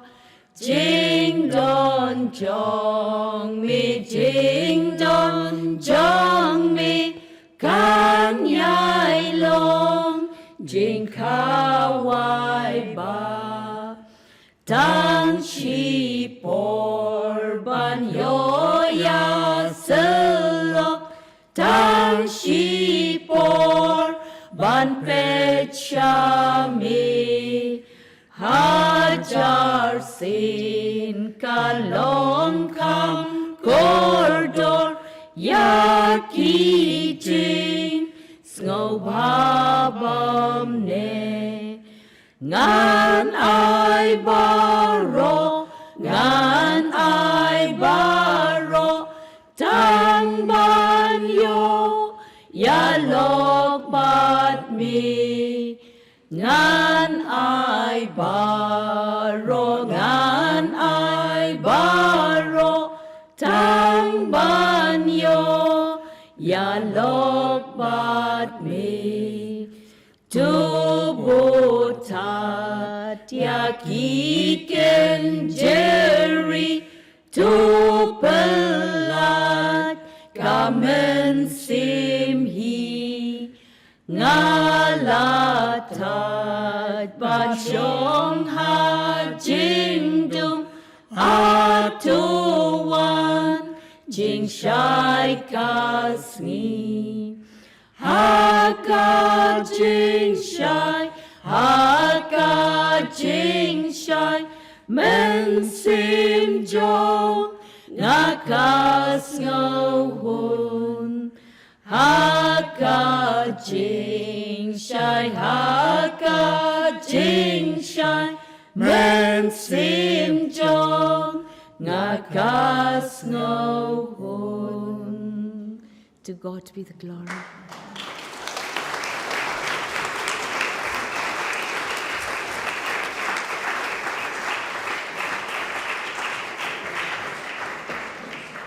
Wel, diolch yn fawr iawn iddyn nhw. Werth i ni fod yma sypai ddim ond i glywed hyn. Thank you.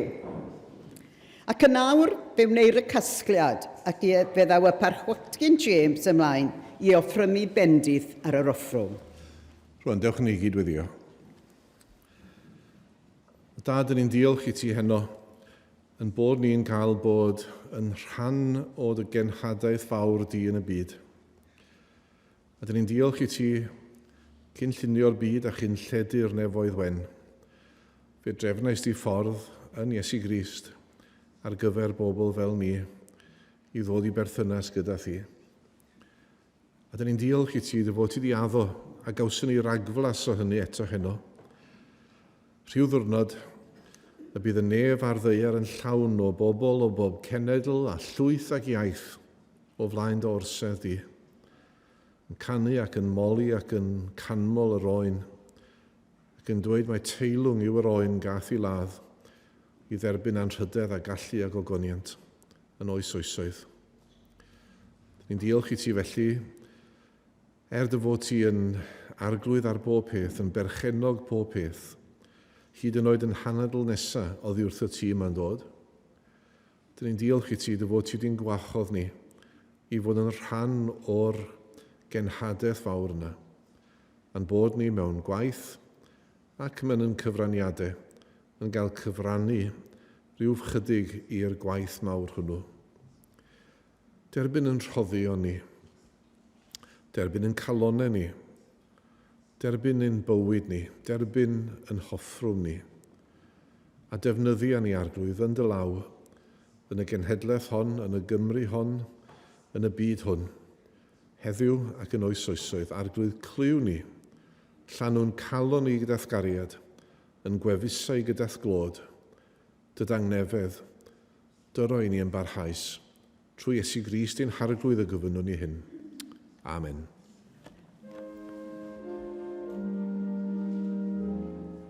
Ac yn awr canwn rhif 6 ar y daflen, a hynny cwffadwriaeth i ffyddloniaid y Sasiwn, ond a gollwyd yn ystod y flwyddyn y fi.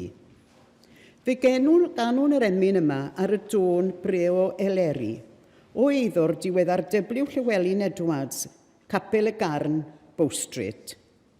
Ysbryd graslon, rhoi mi fod yn raslon fel tydi. Disgym siarad yn dy iaith, boed y ddelw ar fy ngwaith. Gwna i holl a ddwynder foes, ddweud wrth eraill, werth y groes.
Cymru, ardal Dyffryn Clwyd, ac yno mynychodd yr ysgolion cynradd ac uwchradd lleol, ac ymlaen wedyn i Brifysgol Bangor ac ennill gradd mewn cerddoriaeth, cyn mynd ymlaen i astudio diwinyddiaeth fel ail radd.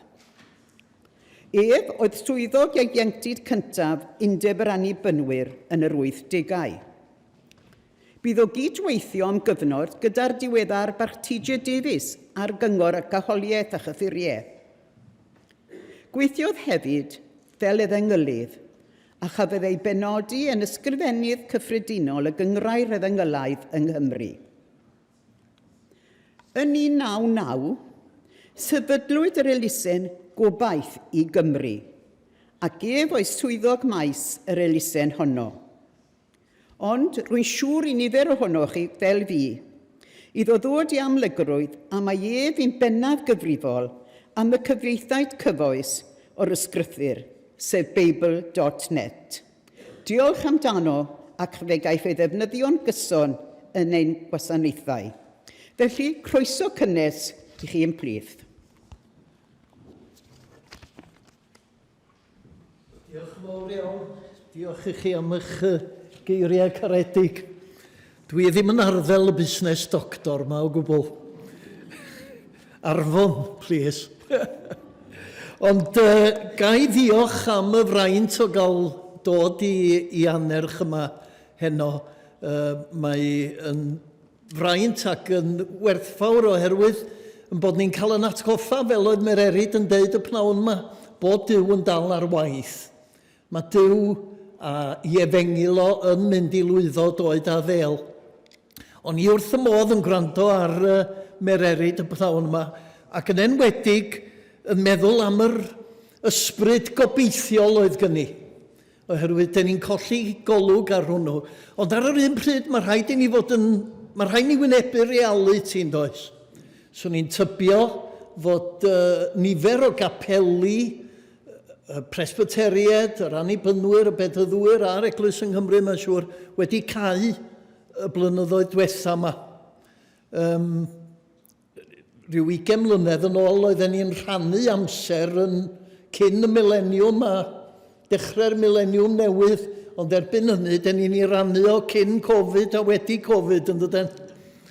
Ac ers Covid, hynny di, mae'r rhan fwyaf, dwi'n siŵr o'n heglwysi ni wedi gweld nifer o bobl wedi'n gadael ni, nifer yr oedfaon ydi lleihau.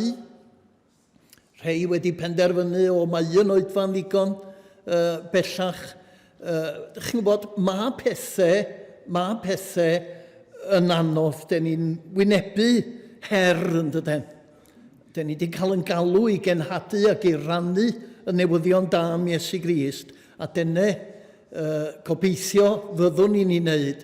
Ond tybed sut ydych chi yn teimlo wrth feddwl am sefyllfa Eglwysi Cymru ar hyn o bryd.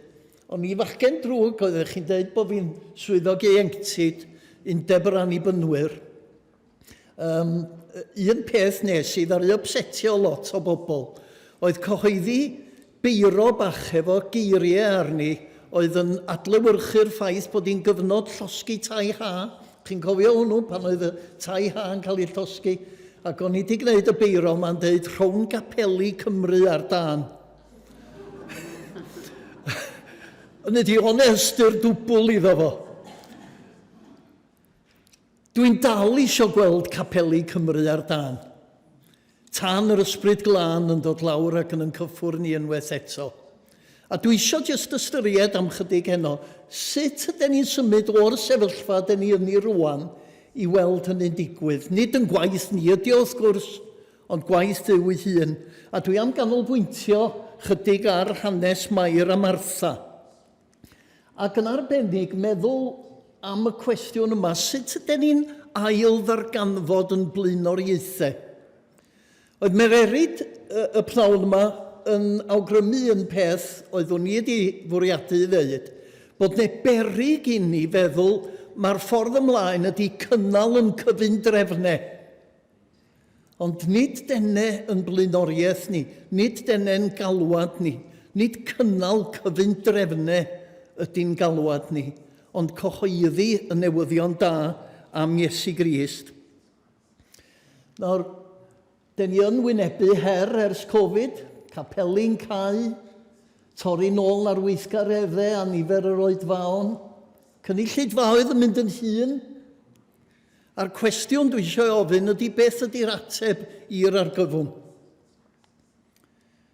Dwi wedi dweud ar hyd y blynyddoedd mae un o'n broblemau ni yng Nghymru ac yn capeli ni ydy fod y cwrdd gweddi wedi diflannu. Chi'n bod cwrdd gweddi ydy'r lle neu lle dyn ni'n dod at yn gilydd ac yn cydnabod be ydyn ni'n ei gannu'n yr emyn bod ne bethau fedrwn ni ddim i wneud yn yn erth yn hunain, mae'r rhaid i ni weld llaw Duw ar y gwaith. Beth ydy'r ateb felly? Wel, mae'n anhygoel gyda i gredu fod ne 28 o flynyddoedd ydy mynd heibio ers cyhoeddi'r llyfryn yma. Faint o'ch chi sy'n cofio hwn, yr her i newid, mae yna 2 yma yn cofio fo, arolwg Eglwysi Cymru. A mi edryches i nôl ar hwnnw yn ddiweddar yma, ac mi roeddwn ni wedi sgwennu rhyw chydig o nodiadau i lawr ynglyn â beth oeddwn ni yn dybio yng ngoleuni canlyniadau'r arolwg yma oedd angen yng Nghymru. A'r peth cyntaf sgwennes i oedd bod angen buddsoddi amser a arian mewn gwaith plant a phobl ifanc. Mae Eglwys Presbyteraidd wedi gwneud hynny'n rhagorol. Pidiwch colli golwg ar y weledigaeth yna. Dyna ydy'r peth cyntaf fyddwn ni am ei ddeud. Yr ail beth oedd bod ne gwestiwn yn codi ynglyn â diwylliant yn eglwysi ni. Hynny ydy bod angen i ni gyfathrebu newyddion da ar Efengil mewn ffordd sydd yn berthnasol i'n hoes ni. Mewn ffordd, dyna'n wir pam ddechreuais i weithio ar Bible.net. Oherwydd, chi'n bod, ac digwydd bod, yn fama sylwes i, yn yr adeilad yma rhyw flwyddyn. Dwi'n mynd yn ôl flynyddoedd lawer rwan, cofiwch, o'n i'n ifanc bryd hynny. Ond o'n i yn cynhadledd y mudiad Efengylaidd yma. Ac oedd cynhadledd y mudiad Efengylaidd yn llawn, ac yn y top yma yn y balcony, oedd y bobl ifanc i gyd yn hel. Ac mi es i fyny i'w canol nhw, a sylwi bod yr rhan fwyaf ohonyn nhw'n darllen Beibl Saesneg mewn cynhadledd Gymraeg. Ac o'n i'n meddwl, mae hyn yn hirt. Oeddwn ni ar hyd yr adeg ers i'r Beibl Cymraeg newydd gael ei gyhoeddi wedi gweithio'n galed i'w hybio ymhlith ynghyd fyfyrwyr ac yn y blaen. Ond mae cyfeithwyr, a mae un ohonyn nhw yma heno, cyfeithwyr y Beibl Cymraeg newydd yn cydnabod mae iaith glasurol lenyddol ydy y Beibl Cymraeg newydd.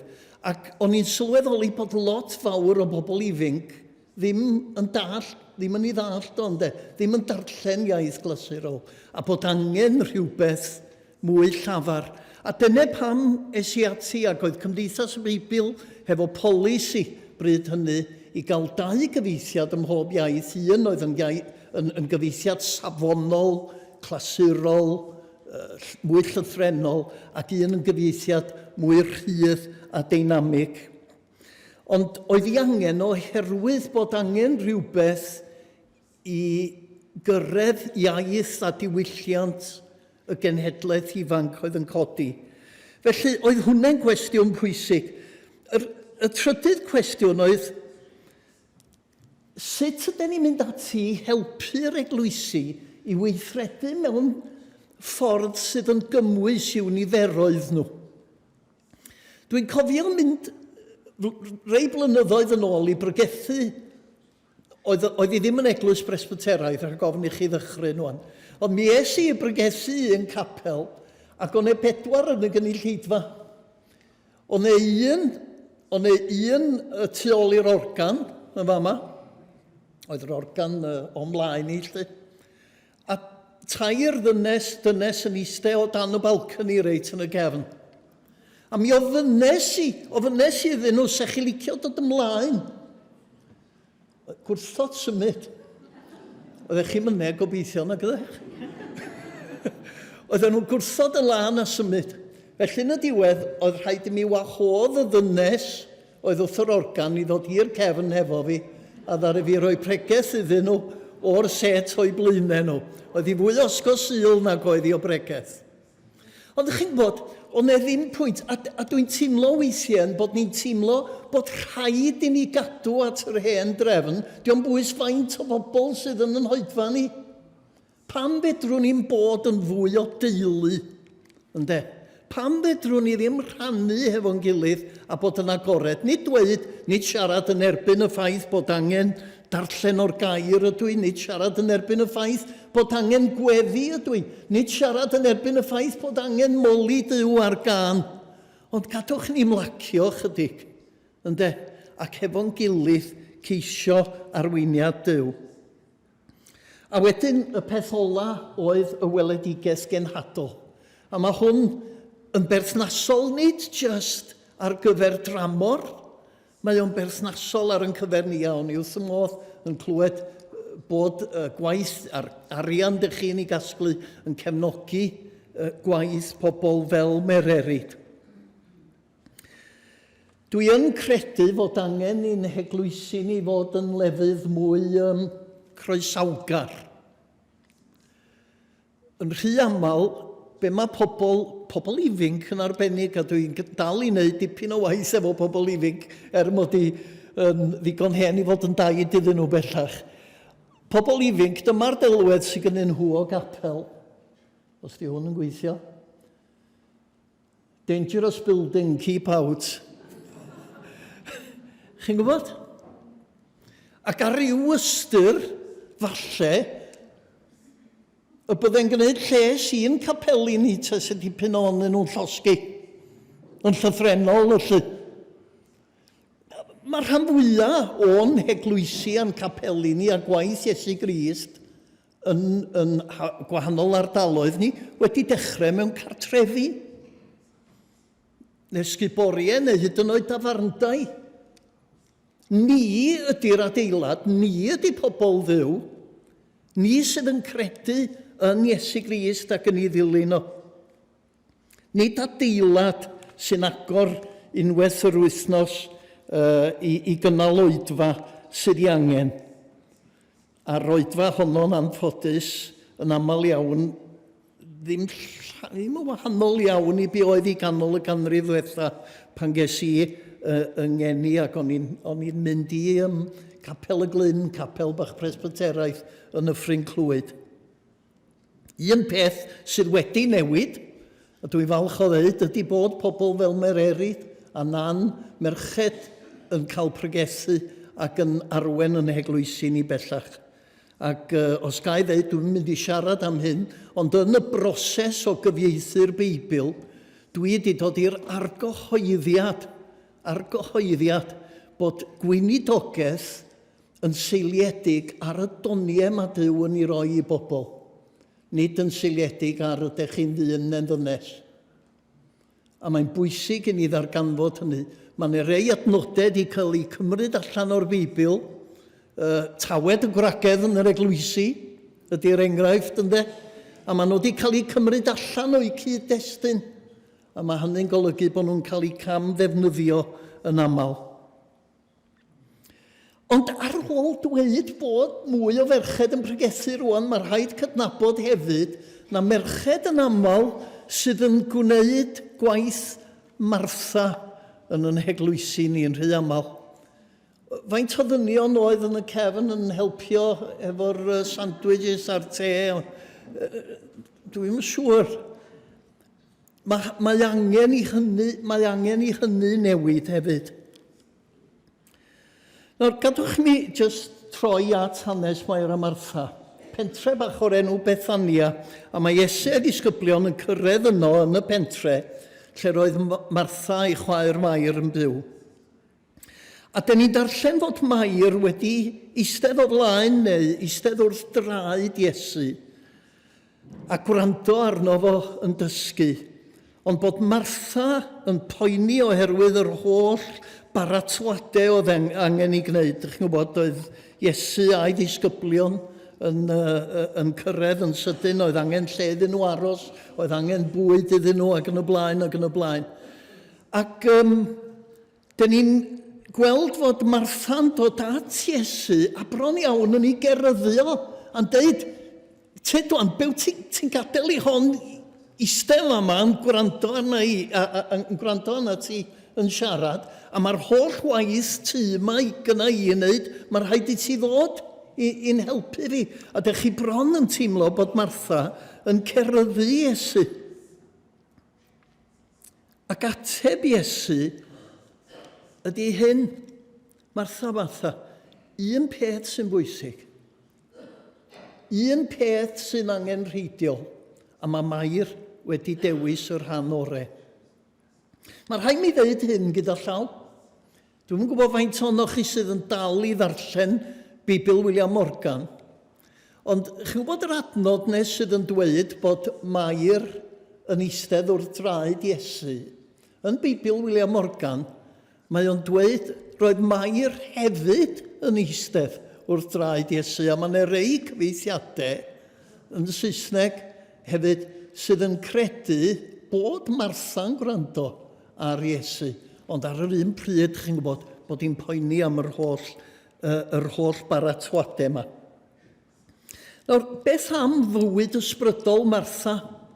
Da ni wedi camddehongli'r hanes yma. Da ni wedi camddehongli efo yn y ffordd yma bod lot, a dwi wedi clywed merched yn dweud hyn wrthai, lot o bobl dweud, fedrwn ni mi gyd fod yn nan neu yn Mair, chi'n gwybod, da ni mi gyd hefo'r duedd ysbrydol yno ni. Dwi'n fwy ymarferol, dwi'n fwy practical, dwi'n gwneud y bethau ymarferol sydd angen I gwneud. Dwi wedi clywed pobl yn dweud hynny. Ond pan da ni darllen yr ysgrythyr, da ni'n gweld fod Martha hefyd wedi dod I nabod ac I gredu go iawn yn Iesu Grist. Dych chi'n cofio hanes hanes Iesu yn mynd at Mair a Martha pan oedd Lazarus wedi marw.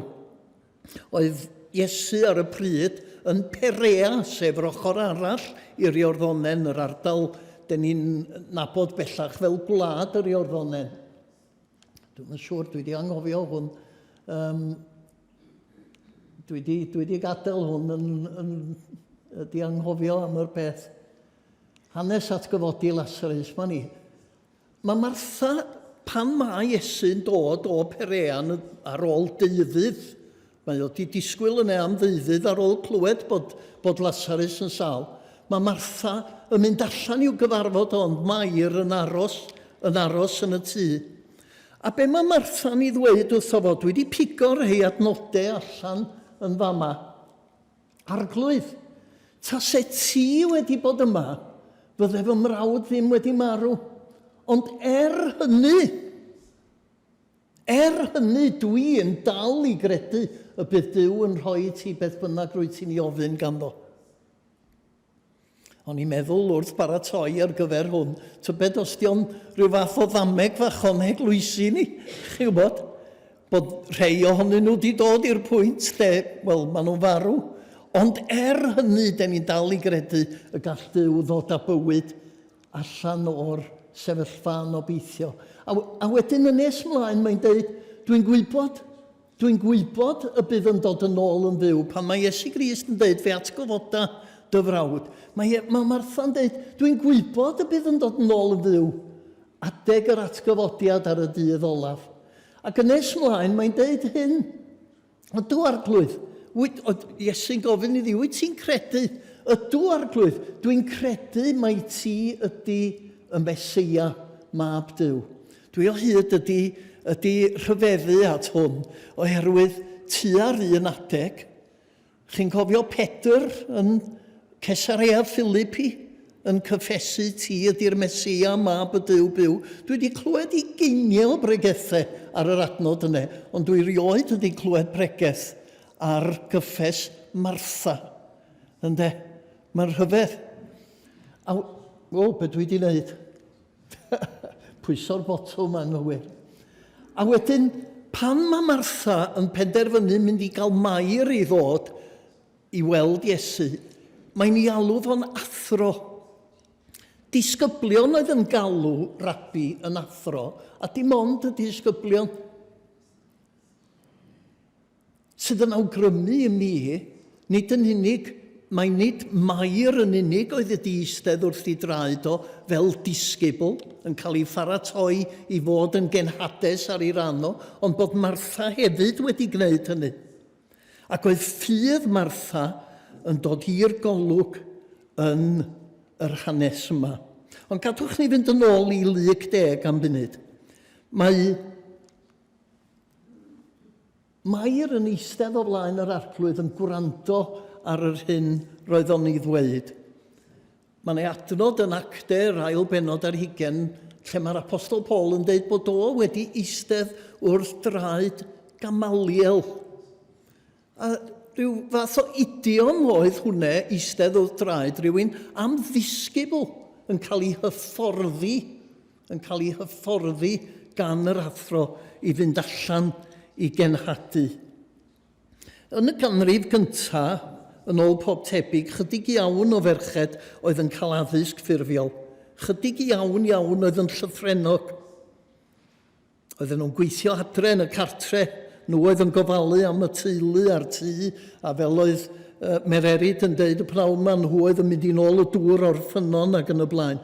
Ond pan da ni'n darllen y Testament Newydd, da ni'n gweld mae nid jyst y 12 oedd yn dilyn Iesu o gwmpas, ond bod ne ferched yn ei ddilyn o gwmpas hefyd. Oedd yn gwbl groes i'r graen, i'r hyn oedd yr arfer diwylliannol ar y pryd. Ac ateb Iesu i Martha oedd bod un peth yn bwysig. Dwi wedi gwneud y pwynt yma yn barod ynglyn â Beibl William Morgan yn ychwanegu y gair hefyd. Roedd ei chwaer elwyr Mair yr hon hefyd a eisteddodd wrth draed yr Iesu. Lle dwi dydwch? Dim ond un peth sy'n bwysig. Ddari fi fynd ar ôl yr un peth yma, dwi'n gorffen efo hyn. Mae gynna eisiau chi sylwi oherwydd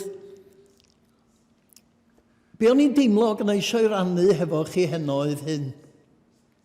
Yn wyneb sefyllfa Eglwysi Cymru, be fydde Iesu Grist yn ei ddweud wrthoch chi ydy'r un peth sy'n bwysig?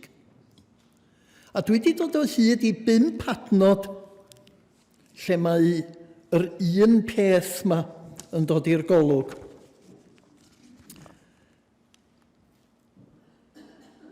Psalm 27 ddarllenwyd hon. Gadwch mi jyst darllen yr adnod i chi eto.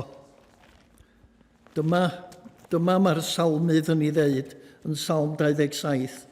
Gofynnais i'r arglwydd am un peth. Dyma dwi wir eisiau. Dwi eisiau aros yn hir arglwydd am weddill fy mywyd i ryfeddu ar heilioni'r arglwydd, a myfyrio yn ei deml.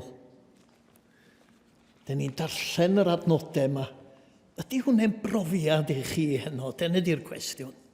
Ydy'ch cariad chi a Dduw achos Iesu Grist yn gwneud i chi ddyheu am fod ym mhresenoldeb yr arglwydd a'i afolio a holl galon?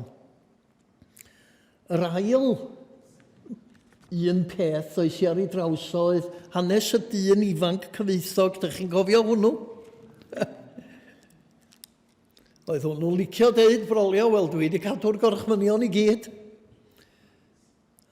Yn aml iawn, dyn ni'n gallu dweud fel pobl capel dydyn nhw, dwi wedi bod yn ffyddlon ar hyd y mywyd. Fydd y drws neu ddim yn cael tra dwi yn dal yn fyw. Chi'n gwybod? A mae Iesu Grist yn dweud, mae yna un peth ar ôl. Dos, gwerth yr hyn ôl sy'n gennyt a dyro i'r tlodion at yr canlyn fi. Weithiau dwi'n teimlo am bod ni fel Cristnogion eisiau cadw'r gorau sy'n gen y byd i'w gynnig i ni. a dweud yn bod ni dilyn Iesu Grist. A mae Iesu Grist yn herio ni ac yn gofyn beth ydy'n blaenoriaethau ni. Ydy o wir yn dod yn gyntaf a'i pidio. Wedyn yr dyn wedi enni'n ddall, dwi'n licio, ddoes i ar draws hwn a dwi'n licio hwn. Hwn yn cael ffrau hefo'r Phariseaid ar ôl i Iesu Grist roed i olwg yn ôl iddo fo. A be mi o ddeud? Grandwch, un peth dwi'n wybod, mi ro'n i ddall a dwi'n gweld rwan. Sori, dwi'n gweld y nawr. O'n i'n anghofio am funud na y ded ni. Un peth dwi'n ei wybod, ac yna eisiau gofyn i chi, ydy Iesu Grist wedi agor yn llygyd ni, fel bod ni'n gallu deud un peth dwi'n ei wybod. Mi roeddwn ni, lle roeddwn gynt yn all rwy'n gweld y nawr. Dyn ni'n canu'r emynem ond ydyn? Ydyn ni wir yn golygu beth ydyn ni'n ei ganu. A wedyn Filipied, y drydedd benod adnod 13, gadwch mi just darllen yr adnod yna i chi. Mae'n fendigedig. Dwi'n mynd honni mod i eisoes ydi cyrraedd, meddwl Paul, nac yn honni bod yn berffeth, ond dwi'n dal ati mwyn ennill y cwbl mae'r Meseia Iesu di bwriadu ar ynghyferi, pan alwodd fi i'w ddilyn. Frodyr a chwiorydd anwyl, dwi ddim am eiliad yn meddwl y mod i eisoes wedi cyrraedd. Y cwbl dwi'n ei ddeud ydy hyn, yr un peth dwi'n ei ddweud. Yr un peth dwi'n ei ddweud ydy hyn. Dwi'n anghofio beth sydd tu cefn i mi ac yn canolbwyntio fy holl egni ar beth sydd o'm mlaen i. Fel taswn i mewn ras, dwi'n rhedeg at y llinell derfyn gyda'r bwriad o ennill. Dwi am ennill y wobr sydd gan ddiw ar yn cyfer ni. Ei alwad i'r nefoedd o achos beth wnaeth y Meseia Iesu. Mae Paul a'i holl fryd ar redeg y ras i'w diwedd. Ydyn ni felly, ydy'r brwdfrydedd, ydy'r sel yna gyno ni, neu ydyn ni just am gynnal y sefydliad, cynnal y gyfundrefn.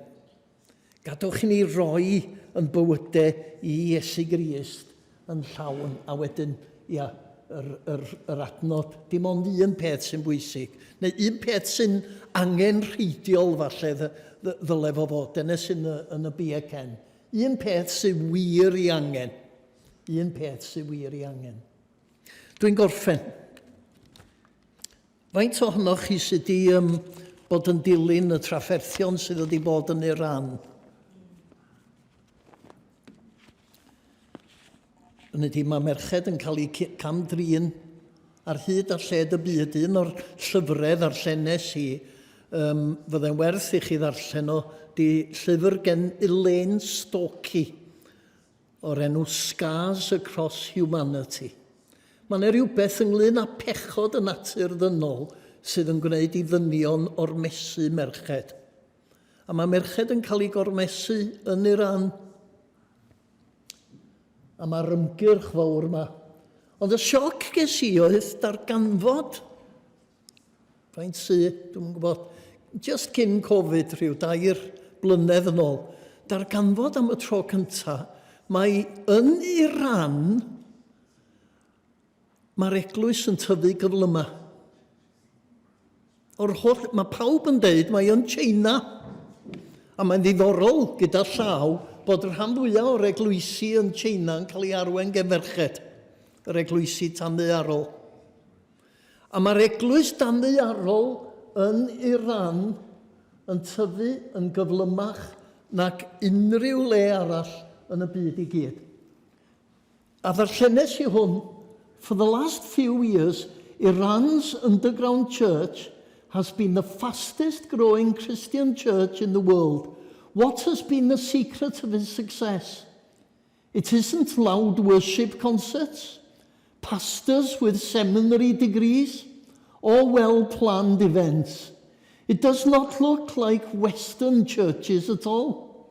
On the contrary, it is being led by those that the Western church would deem as too inexperienced or too theologically uneducated. Pa sawl gwaith dwi wedi clywed pobl, pa sawl gwaith dwi wedi clywed pobl yn cael gwahoddiad i wneud rhywbeth na'r eglwys, o dwi ddim digon da, fedra i ddim gwneud. A dyn ni'n meddwl falle na bod yn ostyngedig ydyn ni. Mae Dyw trwy'r Ysbryd Glân yn fodlon rhoi nerth i ni. A gwrandwch ar y diwedd, mae this underground church is being led by Iran's outcasts and downtrodden, and most of them are women. So be inspired by the faith and courage of these heroes leading one of the most powerful resistance movements on earth. Dyna sydd yn digwydd yn Iran. Gadwch ni weld o'n digwydd yng Nghymru eto. Ond dydy o ddim ond yn mynd i ddigwydd i'r graddau yr ydyn ni yn cael yn blaenoriaethau'n iawn. I'r graddau yn bod ni yn rhoi y peth cyntaf yn gyntaf. I'r graddau yn bod ni yn agor yn calonnau i ddylanwad Ysbryd Glân Duw, ac yn gadael iddo fo weithio yno ni a thrwo ni. Wrach bydd yn cyfundrefnau ni yn chwalu, wrach bydd rei o'n capeli ni yn cau, ond mae achos Iesu Grist yn mynd i lwyddo os byddwn ni yn plygu. Tyred Iesu, cymer fi fel rydwyf, fys ni alla fod yn well. Dallu di am gwna'n agos, fy wyllus i yw mynd ymhell. Mae o'n yn gwahodd ni i ymgysegru o'r newydd i'w waith o ac i'w genhadaeth o. Gadwch ni beidio a meddwl yn bod ni'n gwneud be mae Duw isio ni wneud os ydyn ni yn mynd i gyfarfodydd yr enwad, os ydyn ni yn codi arian ar gyfer cenhadaeth yn rhywle arall ac yn y blaen. Mae Duw isio ni fod yn genhadon. Isio ni rannu y newyddion da. Isio ni eistedd wrth draed yr Iesu. Nid just y more oes, ond ar hyd yn hoes. Diolch i chi. Gai just gweddio ar y diwedd yn sydyn. Arglwydd, diolch i ti am y fraint da ni'n gael o ddod at yn gilydd ac o fod yn ddilynwyr i Iesu Grist. A da ni'n gofyn i ti, wneud i'n galluogi ni yn nerth yr Ysbryd Glân i gysegru'n hunain o'r newydd i dy ddilyn di. I roi yn hunain yn llwyr i dy wasanaethu di. I roi y peth cyntaf yn gyntaf. I ddewis yr rhan orau. I ddewis yr un peth sy'n wir yn bwysig. Yr un peth sy'n angenrheidiol. A dyn ni'n credu Arglwydd o wneud hynny. Y byddi di yn ffyddlon i da ddewid. Y byddi di yn tywallt yr Ysbryd Glân i'n clonau ni o'r newydd. Ac y byddi di yn gweithio yno ni a thrwo ni clod ac ogoniant i enw'n gwaredwr. Amen. Diolch. Wel, diolch yn fawr iawn i Dr Arfon Jones am y neges ddifyr a didwyll yna i chi wedi ei gyflwyno i ni heno. I ni wedi cael llawer i feddwl amdano a sawl her i chyflawni. A dewch i ni gymryd nôl i'n capeli gan geisio mynd ati i gyhoeddi y newyddion da am Iesu Grist, oherwydd mae yn sicr fod Duw ar waith yn ein cynefinoedd. Ac yn awr fe ddaw Mrs Elizabeth Jackson ymlaen i'n croesawu i Sasiwn 2024.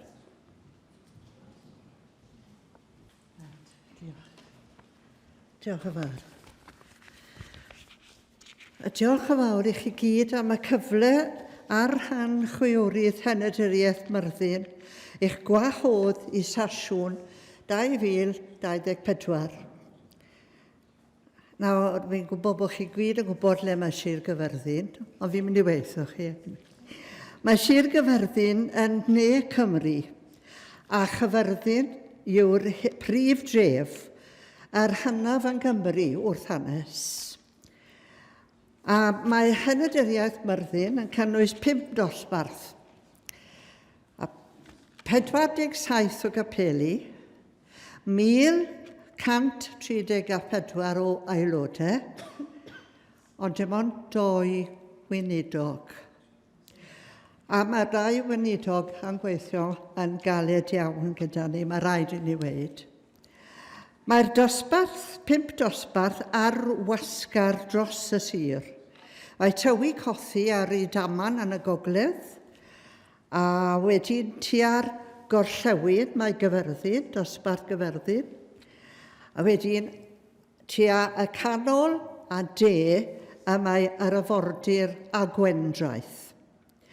Ac i'r de ac dosbarth y gwendraeth fyddwn yn cynnal y Sasiwn yn 2024. Nawr, mae yn dosbarth gwendraeth, mae yna 8 gapel, a Mr Emyr Williams, a parchedig Emyr, mi galw fe Emyr Williams, achos oedd e gyda ni fel cynorthwr gyntag, cyn bod fe'n mynd i gael ei ordeinio. A maen nhw wedi dwgu dy nawr a dod i fe yn y gwendraeth, a ni wedi colli cyfarwyddwr da. Ond Mr Emyr Williams yw I gweinidog nhw.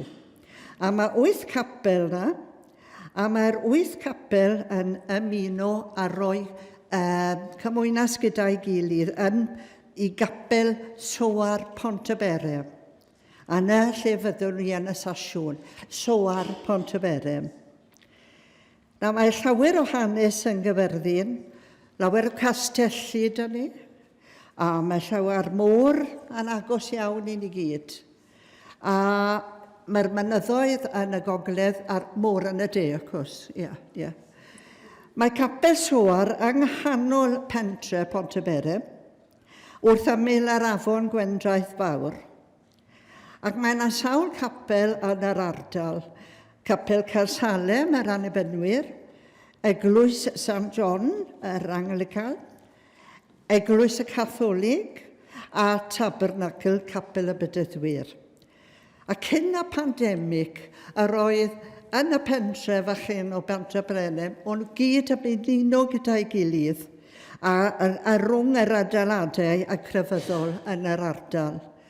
Ond yn anffodus, nid yw'r sefyllfa hyn wedi dechrau nôl eto. Falle deife to, falle deife, gobeith sy'n eisiau. Nawr mae Pontyberem hanner ffordd rynt Gyfyrddin a Llanelli. A felly, os bydd angen aros dros nos, mae yna digon o gwestewi yna. Mae 2 Premier Inn yn Llanelli, mae Travelodge yn Llanelli a mae un yn Crosshands. Mae digon o westi yn Gyfyrddin hefyd. Wel, yng Sir Gyfyrddin, mae llawer o enwogion wedi cael eu codi. Thomas Charles wedi cael ei godi yn St Clair's.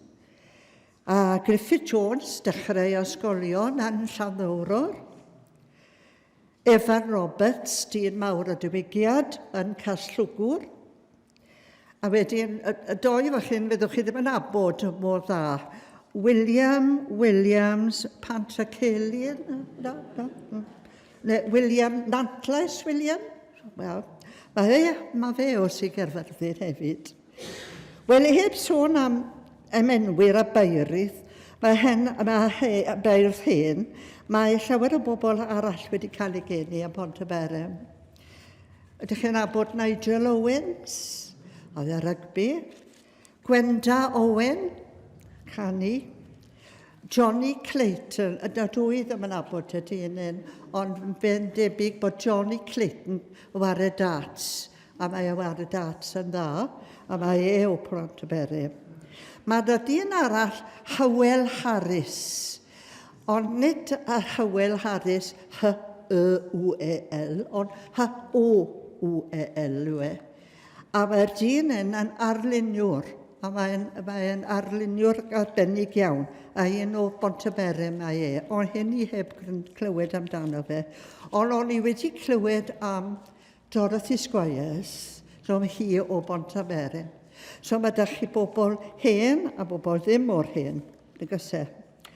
Wel, rydym ni wedi mwynhau diwrnod diddorol yma yn Aberystwyth a diolchwn i Chwiorydd, Ceredigion a Gogledd Penfro am eich gwaith paratoi a'r croeso cynnes eich a. A fi ni'n dymuno i chi croeso cystal pan fyddwch chi gyda ni blwyddyn nesaf yn Mai 2024 i Sowar Pontyberem. Diolch yn fawr.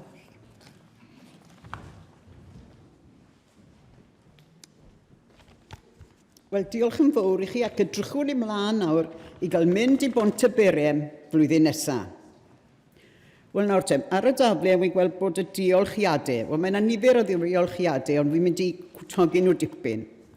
Yn gyntaf, hoffwn ddiolch i Eleri Davies, llywydd y stasiwn, ac mae Eleri yn llywydd y stasiwn am 2 blynedd, so hi fydd gyda chi Pontyberem blwyddyn nesaf.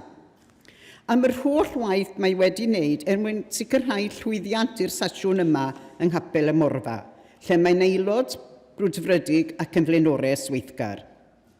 Hefyd, diolch i'r ysgrifennyddus Bethan Richards am ei holl waith trwyadl gyda'r trefniadau.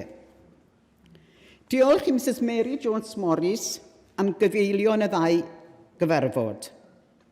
Ac fel o'n i'n gweithio chi, mae'r rhestr diolch yn baith. Felly, dwi ddim ond yn mynd i weid diolch i bawb sydd wedi cymryd rhan mewn unrhyw ddull a modd heddi gwna'n wneud y sesiwn yma yn llwyddiant. Ac yn awr fe wnewn ni gloi ein cyfarfod trwy gyd ganu rhif 7 ar y daflen. Sef emyn y diweddar W. Rhys Nicholas, a enillodd iddo o wobr yn Eisteddfod Rhys Thomas James, Llanbedr Pont Steffan yn 1967 am gyfansoddi'r emyn. Ac yna yn y flwyddyn ganlynol, Eddie Evans yn ennill am gyfansoddi tôn i'r geiriau hynny, sef y dôn adnabyddus Pantyfedwen. Tydi a wnaeth y wyrth o Grist fab Duw. Tydi a roddais dim i flas ar fyw. Fe gydiais dynof drwy dy ysbryd glân, ni allaf trabwydd byw, ond canu'r gan. Rwyf heddiw'n gweld yr harddwch sy'n parhau. Rwy'n teimlo'r ddwyfol ias sy'n bywio cau. Mae'r haleliwia yn feienau di, a'r rhoddaf Iesu, fy mawrhad i ti. Be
Diolch i ti arglwydd am egin gwyrdd dy deyrnas. Yn hatgoffa ni dy fod ti'n gymaint rhan o'n heddiw ni ac roedd ti o'n hyddoi ni. Agor yn llygad, yn meddyliau, a'n calona. Diolch i ti am fendithion y dydd hwn. Diolch i ti o arglwydd am gymdeithas ac am y ddealltwriaeth dy fod ti wedi bod yn y canol ac yn parhau felly y mywyd bob un ohono ni. Nid oes mwy i'w ddweud, ond y mae llawer i'w wneud. Danfoniodd i yma ngrym dysbryd glân i weithio drostot. Gras i'n harglwydd Iesu Grist, chariad Duw a chymdeithas yr ysbryd glân, a fyddo gyda ni oll a phaw sydd yn annwyl i ni. O'r awr hon ac hyd byth.